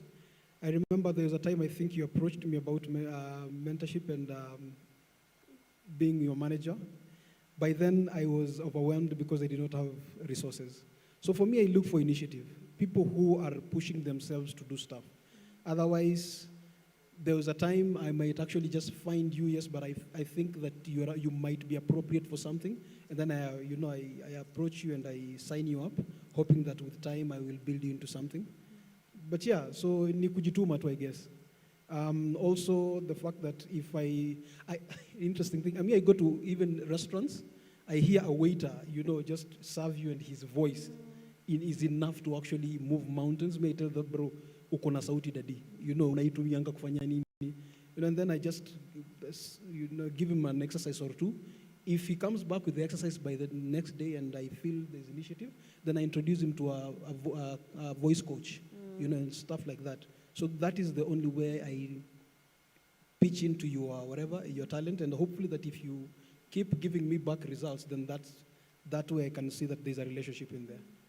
Yes. So for you, it's really about initiative. Initiative.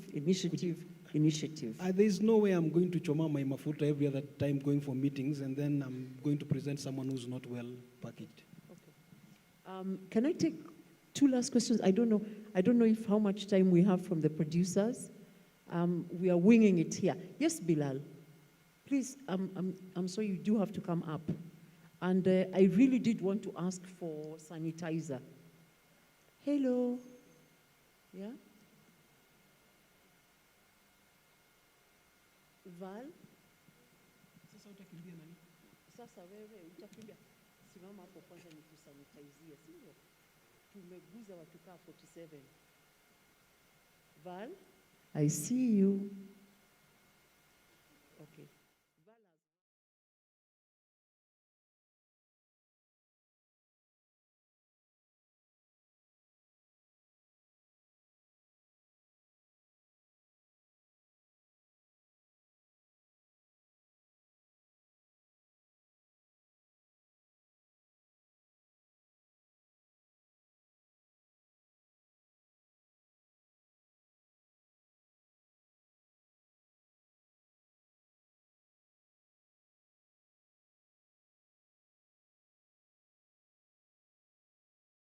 Comment on something because I meet so many people, the same questions that you guys have been given. I want to be here, I want to be famous, but unaangalia motivation yake, unashanga utaanza kumsaidia wapi. So I really agree with you, Peter Kawa and Ruben. Pia nilikuwa nataka kuongezea, kama hujafanya nini, hujui sinema, si ndio? Kama hujapanda ile Hillcrest, ile processional road for auditions, basi hujui watu wanapitia. Na kama hujakalia ile stairs ya theater, ukingojea producers wapite ndio uitishe kazi, kuna vitu hujapitia. Now my question is to Peter Kawa as a talent manager. Mpaka leo sijui kwa nini wewe si manager wangu, but ni sawa. I would like to know what's your experience, because this is a conversation we ought to have.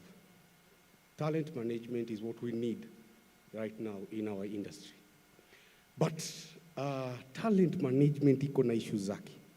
Because when I tell my producer, now you need to speak to my manager, already hapo na kuna vile nimeweka barrier. Kweli uongo? Kweli kabisa. Naambua Bilali umemea pembe, sasa unaona umefika. And I really need that management. So I would like to know what's your experience. Ndio kesho nikikuja nikikuapproach Kawa, najua at least wewe unaweza handle. Naget. Maybe not for me, for also others who are aspiring to become better talents that can be manageable.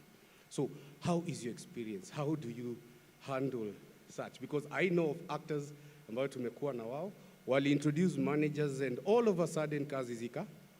And that's what we are going through right now. When Bilal, niaje kuna gig, we want to involve you. Naambia, si uongee na Kawa. All of a sudden, I will get back to you. Story imeishia hapo. That's how it is. So, what's your experience? How can you help me as a talent who wants to be managed? Sasa, thank you very much. Okay, sorry for coming back again, but this was the question I had forgotten. We are all different people in terms of character, and I liked what she had said about doing something ordinary extraordinarily. Part of how extraordinary we can be is being ourselves. That's the most extraordinary you can be. But you may find challenges, especially with artists who are introverted. Personally, I'm an introvert, so I'm not the type of person who will after the audition, perhaps follow the director, follow whoever is in charge of the production. Is that a negative thing, and can that affect your career negatively? And if so, how can you try to compensate for that? Because if I come to you, Ruben, and I'm being someone whom I'm not, I'm being a fake person, you can easily see this person is just an ass kisser. So how can we go about that?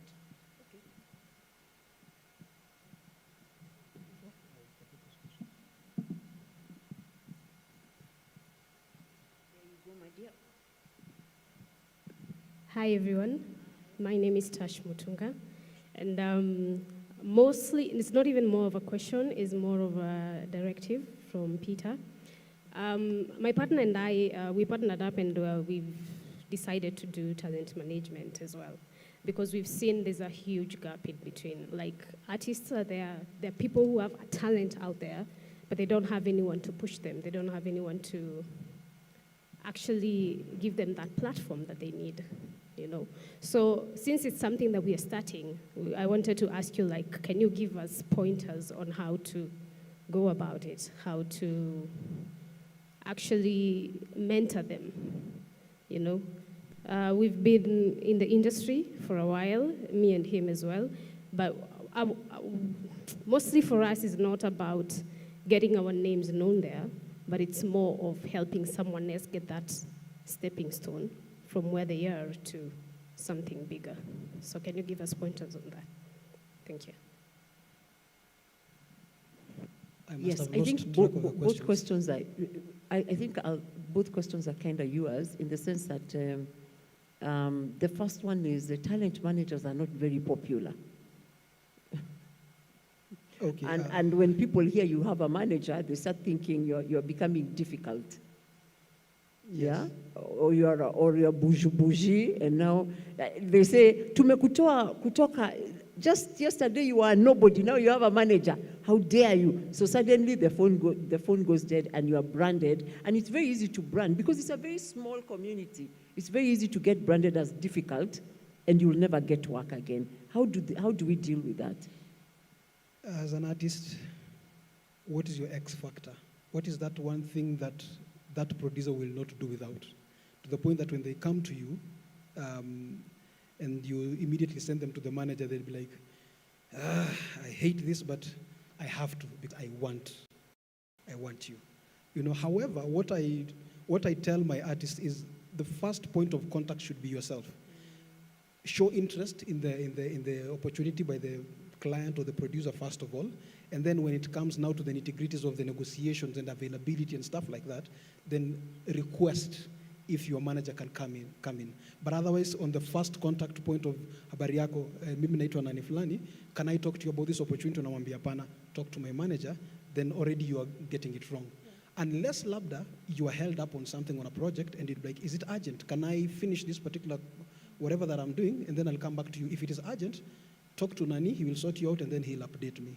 So I think, unfortunately, yes, it's not an easy place to be as a manager. Most times I've had people, you know, turn me down, especially when they hear that I'm coming to represent somebody.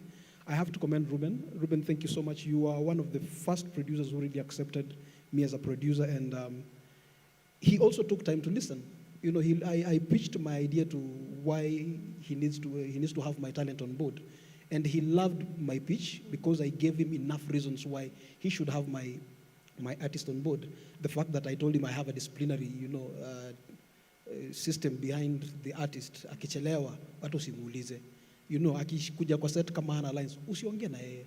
Ukiwa na any place that you need her to be, maybe a promotion, whatever, come ask me, I'll sort you out on terms of. So it makes even the work of the producer easier than going to, you know, kumwagilia msanii all those responsibilities. I don't know if Bilal? I've tried, right? Thank you. I think it's you making the initial contact and bringing your manager in when it's time to negotiate, especially when you know it will get tricky and dicey. Yes. Yeah. But for people who understand what the manager is for, then it's easy to bring him in immediately. The second question, I think, from the lady. It was about that they are also talent managers. but they are not quite sure how to do it. Yeah. Again, like I said, Missy Pro, I don't want to lie that I'm seated here like someone who's experienced this and I know. What I know is that just be true to your talent. When you start out, don't show them that, we are here for the money. Because for me, if anything, it's my wife who actually told me, you know what, hebu anza kucharge kitu kidogo baba. Unachukua pesa ya maziwa, unaanza kupea wasanii wanaenda auditions, and yet sisi ndio tunabaki. But it's because she saw the desire in me to want to see talent growing. Sometimes I go to the National Theatre just to sit and watch a play. And once I see a good performance, I go to that guy in the backstage and I'm like, dude, uko sawa sana. Has anyone ever told you you can be, And the next time Ruben calls me for a role and I'm like, hey, Buddha, siko available, unaweza jaribu Bilal. So just show your talent that it's in your heart. You're not in need for the money. And once you prove to them that and you give your 100%, then by all means, they can trust you and your work will be slightly easier. Network a lot.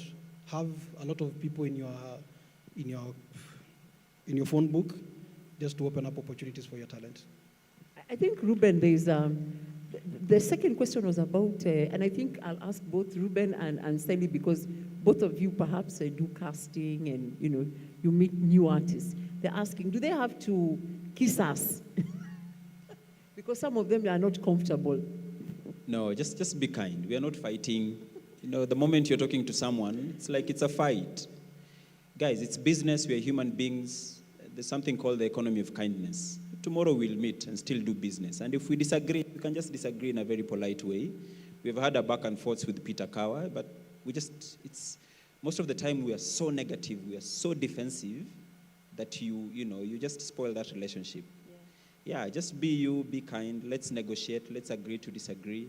And it's fine if you cannot agree, but we don't have to be bitchy or anything like that. Okay. Yeah, and that's why I said most actors, because they become very emotional, that when we differ about amounts, they take it too personal, and then you cut ties of that relationship, and in future, it ends up messing for you. Yeah. And that's why you need someone to do that for you, the fighting bit. I'm told we've run out of time. I just want to do one quick parting shot. Ruben, I'll start from Sally. She hasn't said anything, and then I'll go that way. I think I'll be very brief what I just said earlier on. Do the common things and commonly well. Ensure you stand out from the crowd. Okay. And keep at it. Clap longer so that I can find something to say. Love what you do. Full stop. Just love what you do. Everything else will come following like a flood. Just that. Great. For me, I just want to encourage you guys and tell you the opportunities are so many. The hunger for content and for stuff like that is 5 years ago, 10 years ago, it was not like this. I mean, you have channels like Maisha Magic East, Maisha Magic Plus, Showmax, who are showing content. And Nabado, I'm told you there's Netflix, there wherever. So these are very exciting times for us. Be prepared, because faith is tilling the land, and then you pray for rain. So write your scripts, shoot your pilots, create your ideas, have them ready. When that time comes, you're ready. Yeah. Thank you very much. That was very rich. I think the one thing that we will follow up in the afternoon is, how do you become what is your unique? What is your USP? What makes you stand out? Because we've heard from everyone, put in the hard work, there's a process, but you need to stand out. And we'll do another panel in the afternoon. So without much further ado, we shall leave the stage if you clap nicely for us.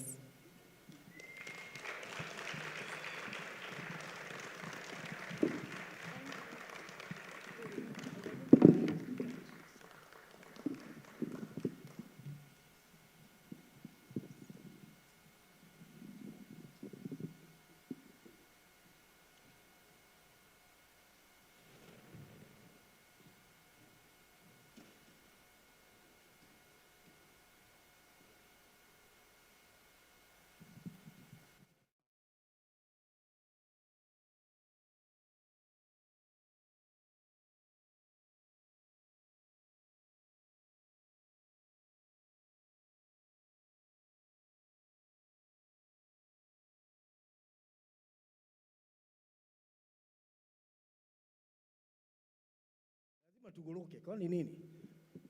Ai, mko aje? Mko poa?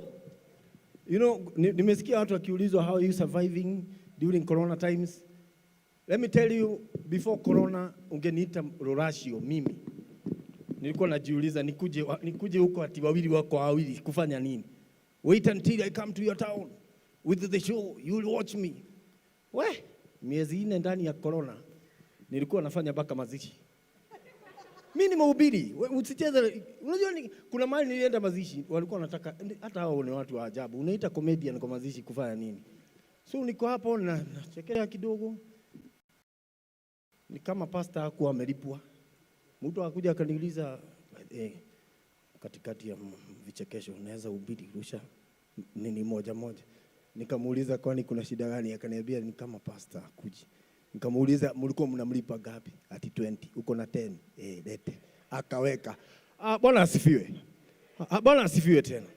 Mkumbuke kwamba katika Jona anasema nini?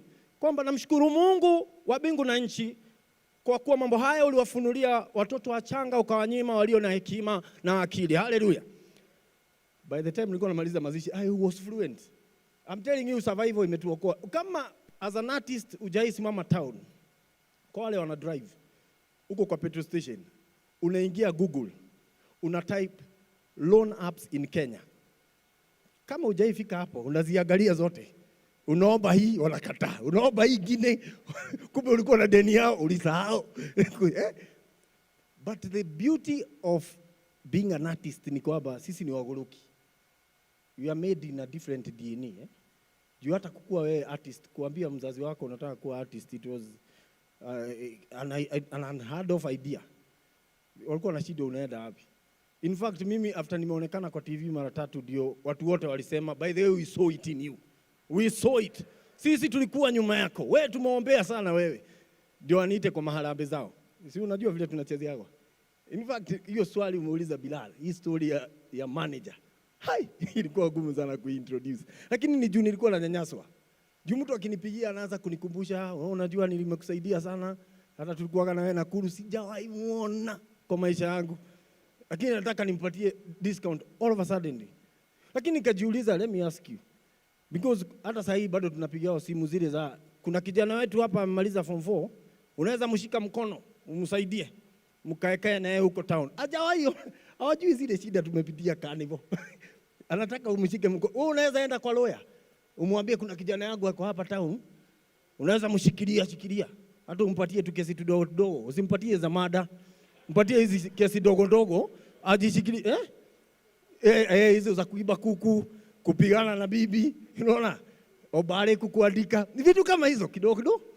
Lakini let me tell you, unless sisi ndio maana mimi niliamua a manager must be there hata kama hayuko.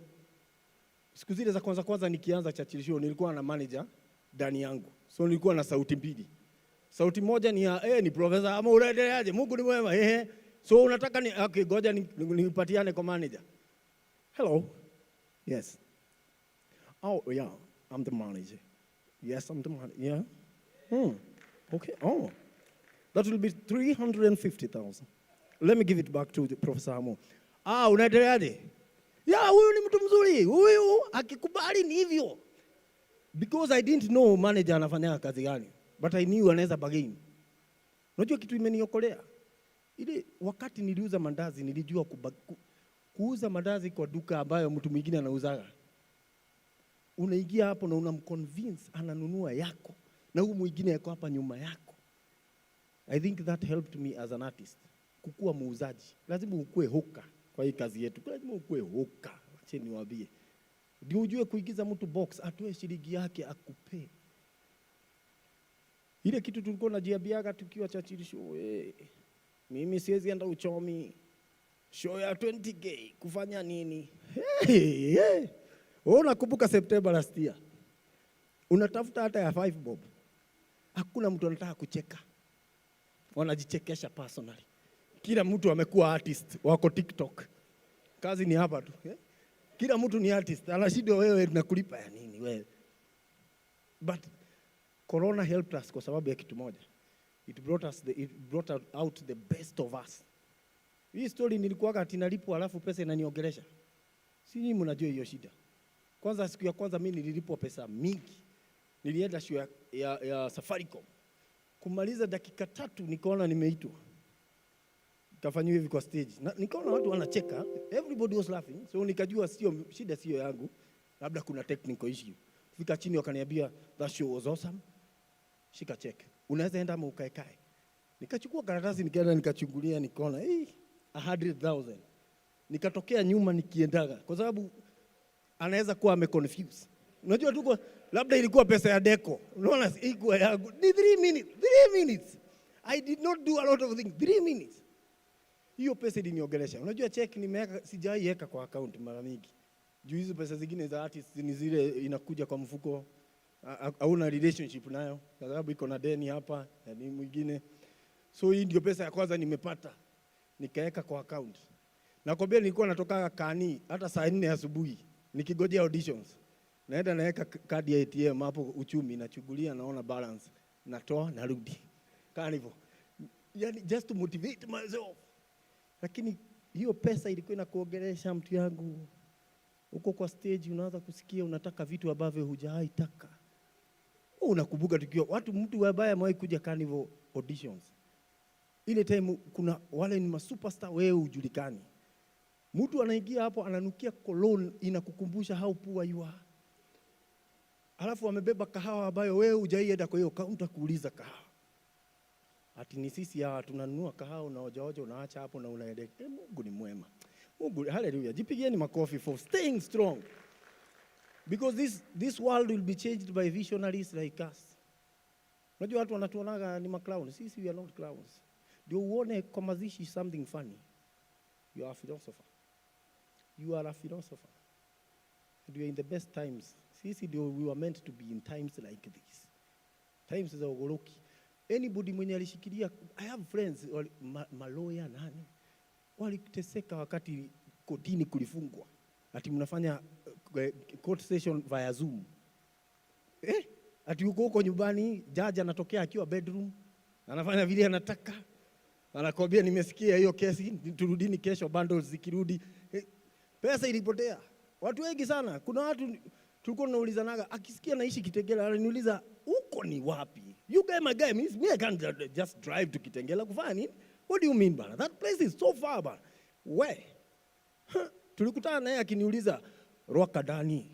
Kuna kwa security iko aje? Rwaka ndani. But artists were quick to change. See, tulikuwa na bahati. Tulichungulia YouTube. So you must applaud yourselves for that. Lazima mjipigie makofi for seeing opportunities when everybody saw darkness and dust. So God bless you. Mungu ni mwema. Ilikuwa tu ni ogoroki na hiyo ndio kitu tulikuwa tunasema. Ukienda mahali goroka kidogo na urudi kwenu. Mungu ni mwema. Hallelujah.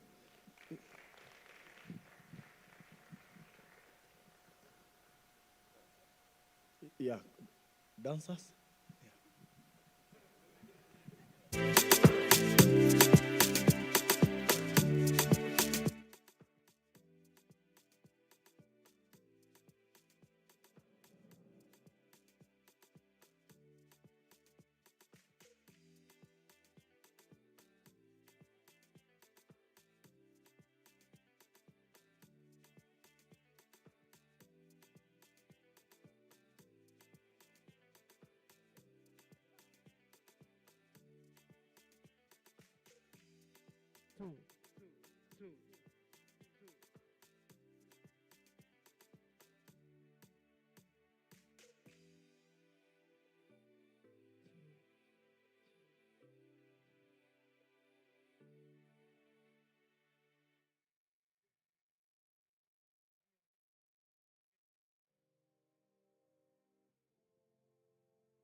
All right. Wanted to be a superhero. As a young boy, I admired their great strength and courage, how they stood up to the bad guys with arms akimbo, how they kept going even when some tried to discourage. I wanted to be that, to be a torch in my city, lighting up dark places and putting smiles on kids' faces. I wanted to do that, to fix every broken branch in family trees, enrich the society and protect it from villains. I wanted that. Over the past few months, life has tested us in every form and shape. It may have beaten us, but we never stayed down. We've come back from the impossible, from being abandoned and desolate, from confusion and fear. When all seemed lost, we found a way. When all odds counted us out, we stepped up. We walked through the furnace and came out refined like diamonds, like the true heroes we are, fighting for one cause, all for one and one for all, preserving today and fighting for a better tomorrow. The future isn't something you wait for, it's something you make. And at the Nairobi Film Center, formerly known as Nairobi Cinema, we creatives have a glorious future to create. This is more than just a place for entertainment, more than just a space for filmmakers and performing arts players to showcase talents. This is where we capture the African dream and tell stories that define our culture, where we inspire hope and bring dreams to life, where we reverse the wave of moral decay and promote positive social values. This is where we light up dark places and put smiles on kids' faces, where we fix broken branches in family trees and protect our society. This is where we continue the journey of protecting our children and creating safe spaces for them. This is where we become our own superheroes. A big one to our spoken word artists, one of our own. Makofi ya mtu ametoa mashairi hatari sana. So, ladies and gentlemen, thank you very much. We're moving on very well. And at this point, I want to welcome, of course, we've partnered with the KFCB. Yes. Bilal, KFCB means what? Kenya Film Classification Board. We've partnered with them, and today we are honored, and it's our pleasure to have amongst us Emma Irungu. We want to welcome her on stage. Ladies and gentlemen, yes, as she walks to the stage, makofi mfuate hivyo. Emma Irungu,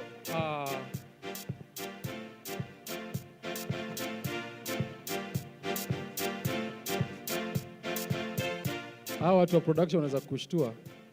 Unaweza dhani anakuja kuvuta mguu yako. Anyway, so a big one to Emma Irungu. Makofi. Asante sana, karibu.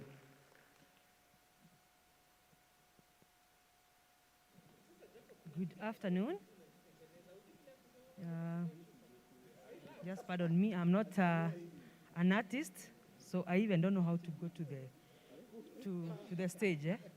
I've seen the others, how they walk to the stage, and I was just admiring. Even, is that Hamo, Professor Hamo? He came all the way talking to the stage like a mother's union, which is good. Because when you invite a mother's union, they start singing from back there. I wanted to try the same, but kidogo wibo ikapotea. But here I am. I think my name is already there, Emma Irungu. I work for Kenya Film Classification Board. I'm in the compliance department, specifically in the broadcast compliance department. There we check on things that are on electronic media and social media. That is TV, radio, and the social media. But probably before I go there, let me first say that I was supposed to come before the panelists. Then I was told I wait. They first come, and then I'll make my presentation. And I was telling the person who was telling me to delay that I have something else I need to do in the office. Kindly let me first present. But something inside me was telling me, just wait, be patient, and maybe there is a reason for that. And for sure there was, because I think I've really enjoyed that presentation. I've learned about talent management. I may not have talent. Sometimes I don't know. There's is it Bilal who was saying that somebody might present themselves that they have a talent, and you are looking at it and you are wondering what talent there is. Why did I think sometimes back that probably I could have also been a comedian? You are looking at me and wondering, Okay, because I was saying I've learned a lot from that, which was very good, about talent management. And that lady, the presenter who talked about when you're given the mic, like now, the way I'm given the mic, what do you do with it? What do you say? Because in that, you are branding yourself. I hope I'll be able to brand myself by the time I keep this mic down. Then there was the producer, Ruben. I didn't get your other name. But, you said that you produced Akina Serena. That was very good because I was checking as a KFCB, when you say that you're a producer, I'm checking that producer. Is he compliant? So I text, and I was told that Selena is compliant, acquired all the licenses that were required. But I'm not sure whether, I forgot to ask about Biral and the different productions I see you in, whether they have met the compliance. I'll be checking before you leave here, so that if not, chances are that you not go beyond that door. But away from that, let me just say a few things about Kenya Film Classification Board, and I'm sure most of us know. But it's good that we remind ourselves, because even Coca-Cola, si mnajua Coke, si mnajua Sprite. Now even this evening you still see an advert about it, isn't it? So it's good that we keep reminding ourselves, because sometimes we may forget, and when we remind ourselves so many times, then it's top on our head. So as a way of introduction, I think our mandate is so much now known, and especially by the film industry, all the artists, the comedians, and the producers, and all that we do have under this act of parliament called the Films and Stage Plays Act. And I would want to say that the Kenya Film Classification Board regulates the industry in different levels. Pardon me, I'm a Kikuyu, so sometimes these R and L gets mixed up. From the creation to the possession to the distribution to exhibition and to broadcasting. And when we are at the creation level of regulating that, we register the agents. I'm sure you have worked with the agencies. We register them so that they become legal entities, so that they are not dealing with artists and they are not legal, because we've had people who've been swindled by guys who call themselves agencies. On that, still at the creation, there is licensing. When you're doing the filming activities, you need to acquire some licenses, so that when you are going out to the field, we do not have illegal filming activities, like we do even have terrorists doing that. So we know there is some production, there is some filming going on, maybe on Kenyatta Avenue, or in Olpajeta, or KWS Nairobi, and all those places. That is why you're supposed to acquire those filming licenses. I know that is something that most people don't like doing. I've just come from Naivasha, and we are trying to do some benchmarks on how other agencies, regulatory agencies, they do in their countries. Personally, I was assigned to do benchmark for Singapore. There's somebody who was doing New Zealand and Britain and all these countries, Ghana and all those countries. And we realized actually we don't do anything different when it comes to regulation. But those countries, the word nasikia siku hizi watu wakitumia sana sana kujituma, those countries, people know that is very important to have some boundaries. That is what we call the regulation, so that even the worthiness of even that industry is known. Because by the end of the day, when we have data that there is this agent, there is this production in this country, even when there are issues to do with collaborations in other countries or production, there is that data that we can give to those other countries. In Kenya, we don't like doing that. We see like, I need to do my production. I don't want to acquire licenses. And probably the license you're acquiring is just 10K. But that data is not there. So even the day you'd want, somebody would call from, let's say, Nigeria, and they're asking, we understand KFCB, you are the regulatory body or something. Do you know this person as a producer? We don't have that data because you don't want to give some 10K. You think that is good for you, but you don't know the damage you're doing to your brand, to your production, to when it comes to marketing. Okay? So in other countries, they know that data is very important. And so how does the government capture the data if people are not doing licensing? Okay? If they are not submitting their work for classification. It's very hard. It becomes very hard for us to know what is the worthiness of this industry. Even when the budgeting is being done by the Treasury or the national government, sometimes it's based on an estimate or approximating. Because guys have shied away from licensing because they feel like probably it's a bad thing. Not knowing is a good thing because by the end of the day, you can tell the government, okay, we have this industry called the film industry or the creative industry, and it's growing at this rate because we have data that can show that. But what happens? We don't do that. Now, the next level where we do the regulation, please don't, let's first, the very first slide. Yes, oh, yeah, that one. The next one is on distribution and exhibition. How are we doing that? If you're dealing with the product or the service called film, yeah, that any shop that is in the country, they have a business permit and all that. So the same applies to this. That will want people to, it's like, do I put it like a contract that you get a license to say that the content that you're selling as film content is legal content in this country. And how does it become that? By classifying. It's classified, is rated, and you can tell this content you are selling, maybe it's for children, is for the 10-year-old, is for the 16-year-olds, is for 18, is for the above 18. That is what we mean by that regulation. And what's the spirit of the mandate? Adults can make their choices on what they want to consume,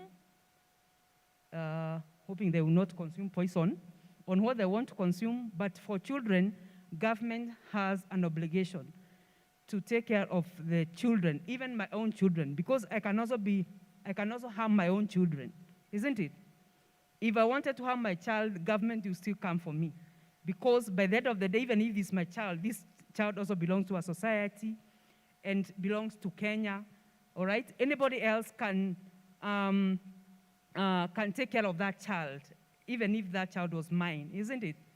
So all of us, we are protecting the person who is under the 18 years of age. That's the definition of a child. Because they still cannot make that decision of the content that they are consuming. You realize that some of them, when they are very young, like a 4-year-old, there are some movies or some content they consume, and then they assume it's the reality, okay? We've had children who consume so much of violence, by the time they are adults, violence becomes very normal to them. I remember there was a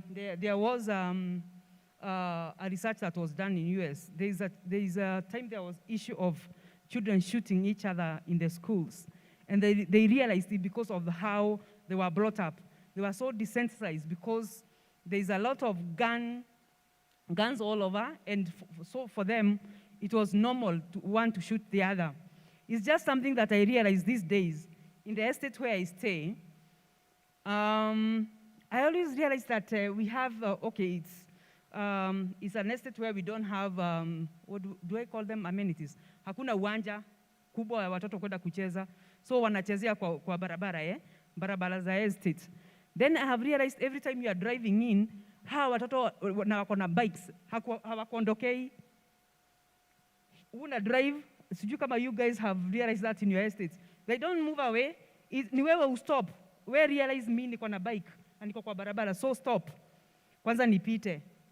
And I'm thinking I was trying to ask myself, why are they doing that? Because I was brought up in the village, and sisi ukisikia the sound of a vehicle approaching from very far, you just move away from the barabara. I don't know why we imagine that. Hata kama umekaa kule ni kama gari inaweza kuja huko na ikugonge, si ndio? Yeah?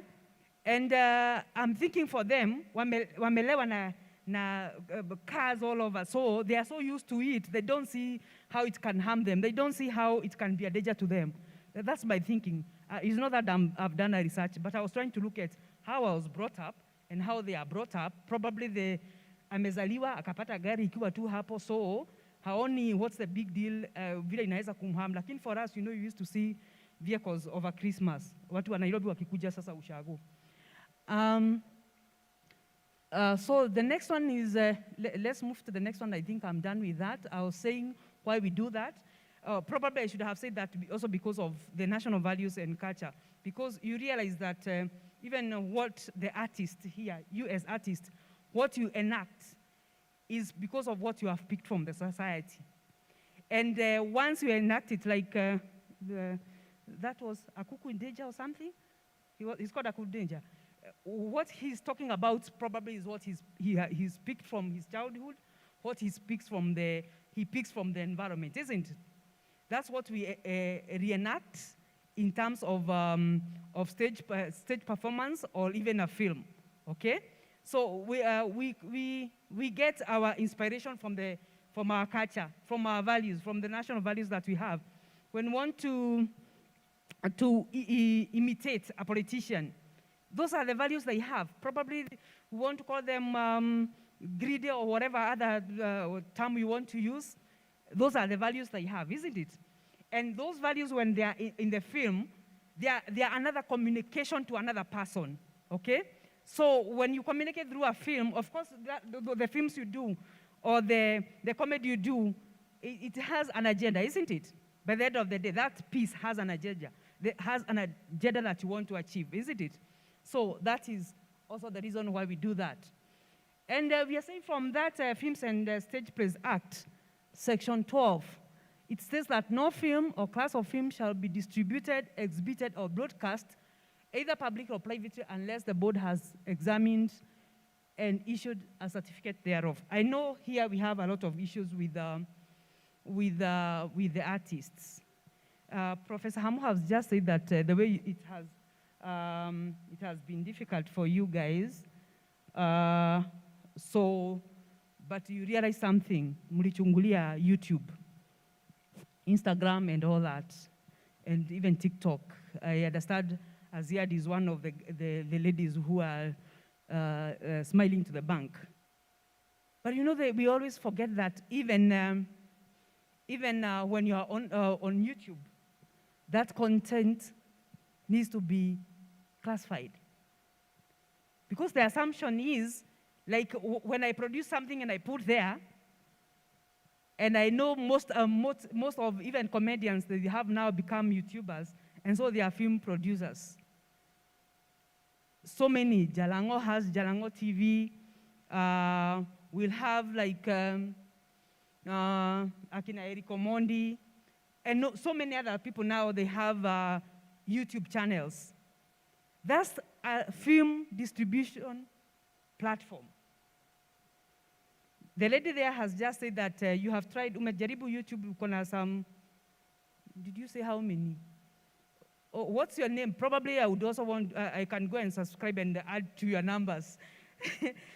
but what I'm saying is, that's a film distribution platform.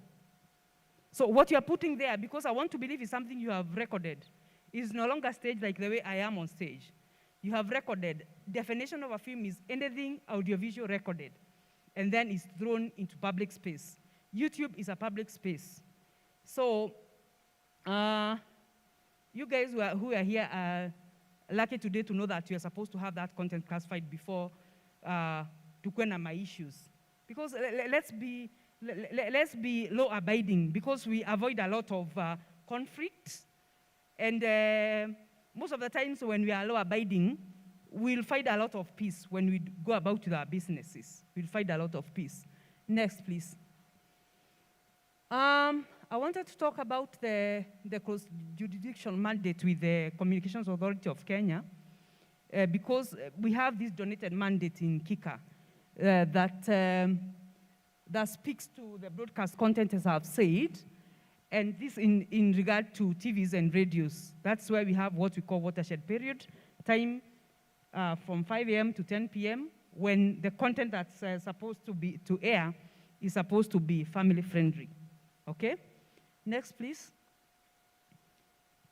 I think in my speaking, I've talked about the other functions of registering, classifying, monitoring, issuing licenses. I think I've talked about that. Consumer advice is what even right now I'm doing. As in, we want people to know the content that they are consuming, what kind of content it is. So we have what we call a media literacy program that actually we also involve artists to go and speak to, when you have a target audience, or we have a platform, sometimes we use the artist because, as you've said, the fact is there's a way Hamo will deliver some content here and you guys will find it funny. Like that one, since I started speaking like 10 minutes, hakuna mtu amecheka, si ndio? But at least. But now you see there is a way he could have spoken to some, even if it's high schoolers, and they'll listen to him more than they would listen to me. Because I think we've got to admit that we have a celeb culture in Kenya and all that. Next. This is where I wanted us to check. I wanted to help you kidogo to understand when I talk about the content that you guys create, what do we mean by standards of that content? What are the parameters? Yes, the content is supposed to be educative, informative, entertaining. Even when it's live. I like what that lady talked about, that when you're given the mic, what do you say? And Ruben also talked about the digital footprints. That when they want to audition, they'll check on maybe what you have been posting. Because, you know, even the Bible says what we say, it comes from our hearts, isn't it? So what you are posting, chances are that is what is in your mind. Probably you have processed well or not processed very well. But once you post it, I take it to be your opinion, I take it to be your content. So that content can build or destroy you. Maybe at that point you are doing that, you didn't know that it's a content that can come to ruin you in the future. It can limit your chances because of the kind of content that you did put there on your YouTube channel, on your Instagram, or any other social media platform. Even those who do film or stage performances, like in Biral, sometimes what do you say? Even those who are presenters behind the mics on radio, like Akina Professor Hamo, what do they say? And what does the society perceive them? How does the society perceive them? Because beyond what is the script, there is what they talk outside the script, isn't it? So, so what would be the parameters of the content that comes out of us when we are the creatives or artists, and this content is meant for the public consumption? It will be guided by the thematic areas. And as I said earlier, we were doing some benchmarks on how we do our classification, and we realized that actually, karibu all the countries, it's globally, these are the thematic areas that guide even other countries. Only that when we come to rating, to saying this is content for 13, there's some content that here in Kenya we say is for 10, in other countries it's for 13. There's content that we say is for 18, in other countries they say it's for 21. I was surprised. But what do you look at? Content to do with sex, obscenity, and nudity. How much of sex explicit sex is in your content? Even when you speak, how graphic can you get when you are describing things to do with sex? And then what is the context? Did you want us to learn from it? Was it informative, or was it just reckless? Yeah? Was it just reckless? Sawa, sawa. Then when you are doing a film, how much nudity is in the film? And is it the same context? Are you showing us a film with guys kissing because you want us to learn from it?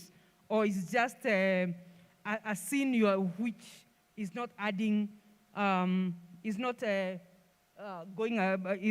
any educative or informative or even entertaining for that matter?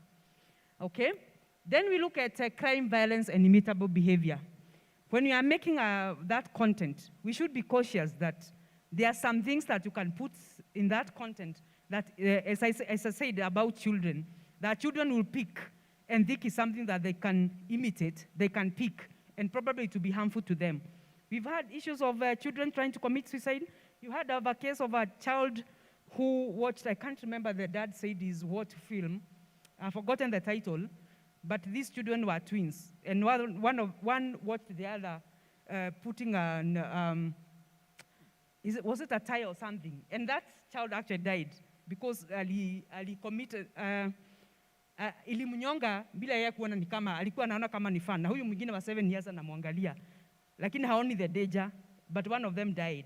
So that's why we are talking of imitable behavior when it comes to children. Occult horror, well, depending on your level of how you have been desensitized, kuna mtoto ataona a film yenye iko horrific na hata hawezi kulala. Okay? Atakuwa anaona tu ghost inakuja ama kitu, ameitake kama it's the reality that this vampire is coming for me and all that. So how much of it is in our content, is in our film, is in our talk? Drugs, alcohol, and other substances.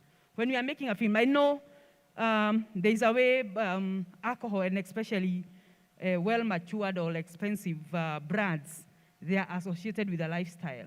They are associated with the accomplishment. But when we are putting alcohol as props in our content, what do we want others to learn? Are we telling them if you're taking alcohol, that is cool? Are we trying to tell them that me as that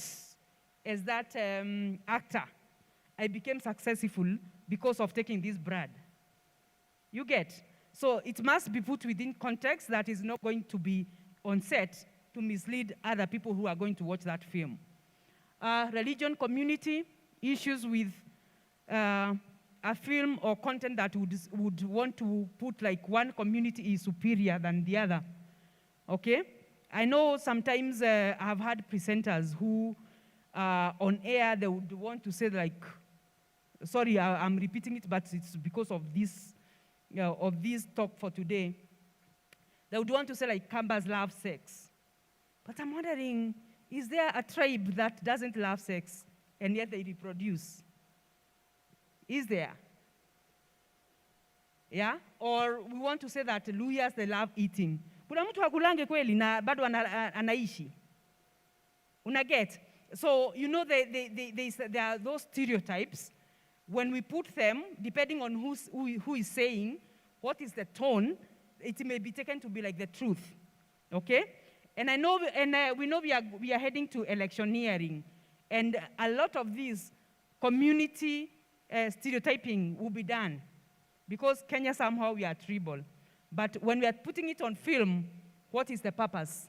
Propaganda for war, hate speech, and incitement. A lot of this now we are seeing it when we are checking online. And especially by the bloggers. Kindly, let's tone down. Because this is our country. When it goes up, all of us go up with it. So we need to be careful. Next. And I think I'm done. This is just something that I saw somewhere, and then I thought it makes a lot of sense that music is for those who are doing music, because it's also a film, when it's recorded, is a driving force that can culturally, morally, emotionally, and economically influence our society. I hope we agree with that. Therefore, the more intentional we become with the sounds, the messages, the moods created and released through our music, the more powerful we will become in making deep positive impacts. Not only music, put even comedy, put even other kind of content that you produce. Let's have what is our intention, what's our agenda, what do we want to pass?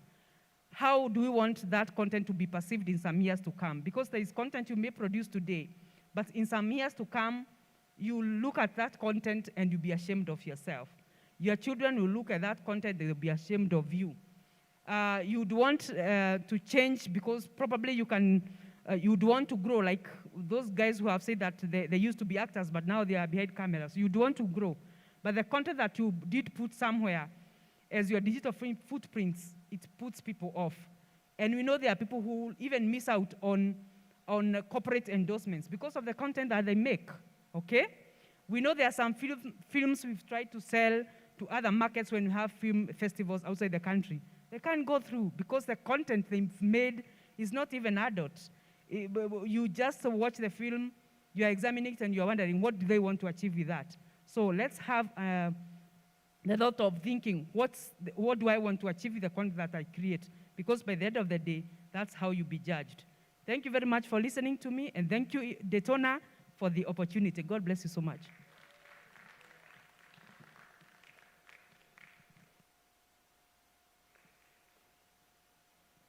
Check. All right. Makofi tena. Hiyo ni makofi ya mtu amewambia mambo ya ama hebu rudisha. Afya yetu, bima yetu ya kishua. Sisi wa Kenya. Kwa majina mimi naitwa Malombe Umbi. Mimi ni mkaaji wa Shimalatewa na kadi yangu ya NHIF nilianza. Nataka niwafunze makofi ya mtu wa heshima na vitu kama hivyo, si ndio? So tuweke hapa, weke Mesha. Hata nyinyi mliona ni mrefu, si ndio? Ama anatoshanaje? This side. Hivyo Weka kulingana na vile ulimuona, ama macho yako kaina kudanganya ama iko sawa, si ndio? Haya. Nasikia tu pambe maua. Juu pia ni energizer, sawa? Haya, tuangushe. Tumpe 3. Si ndio? Haya, 1, 2, 3. How is that? That's good, eh? Thank you. Sawa. So, asanteni sana for that session. Asanteni sana pia kwa kuvumilia. Nyinyi ni wavumilivu sana. We still have more goodies for you. My co-MC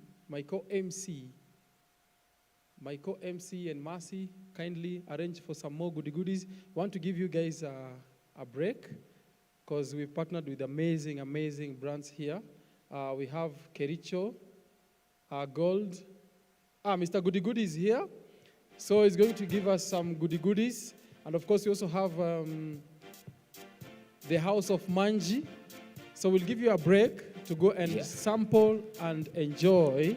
But in the meantime, Mr. Goody, what do you have for people? I told you I have so many goodies here. Yes. Sijui kwa nini hamo ameenda na niko na Oreo. Nini? Na ndio goodies ndio zilikuwa zinakama. Naona kitu tumefanya hapo ni sawa tu. Yeah, so ladies and gentlemen, I told you I have so many goodies. From House of Manji, I have so many biscuits. I have digestive. So many goodies in here. And then of course from Kericho Gold, I also have so many goodies. I'm talking about different flavors, za chai. Yes. So randomly. My brother. Yes, unajua ni vizuri wasione tu Kericho umekuja. Kericho ni kina nani?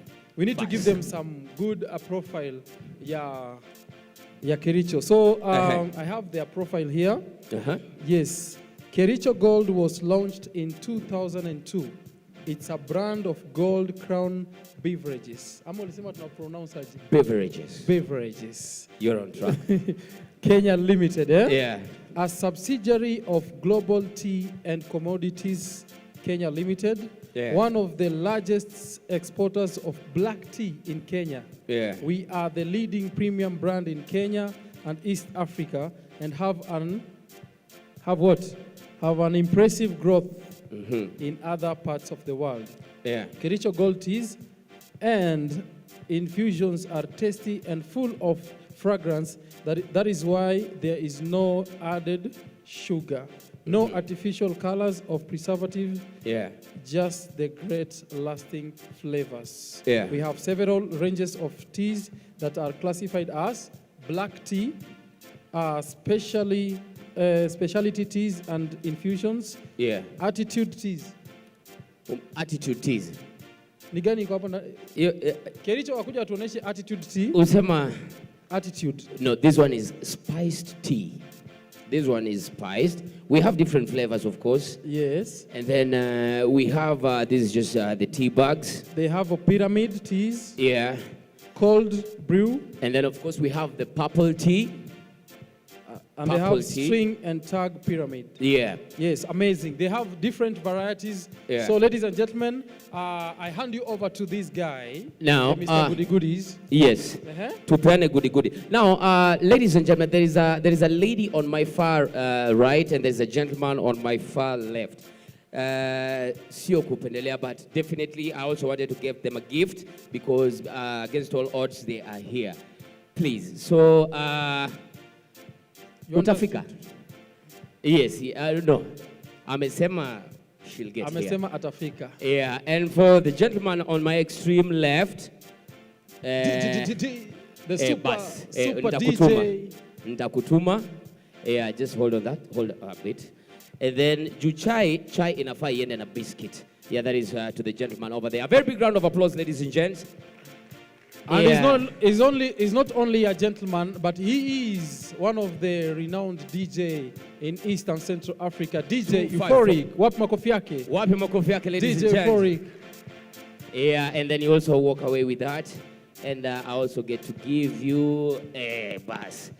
Ziendane pamoja.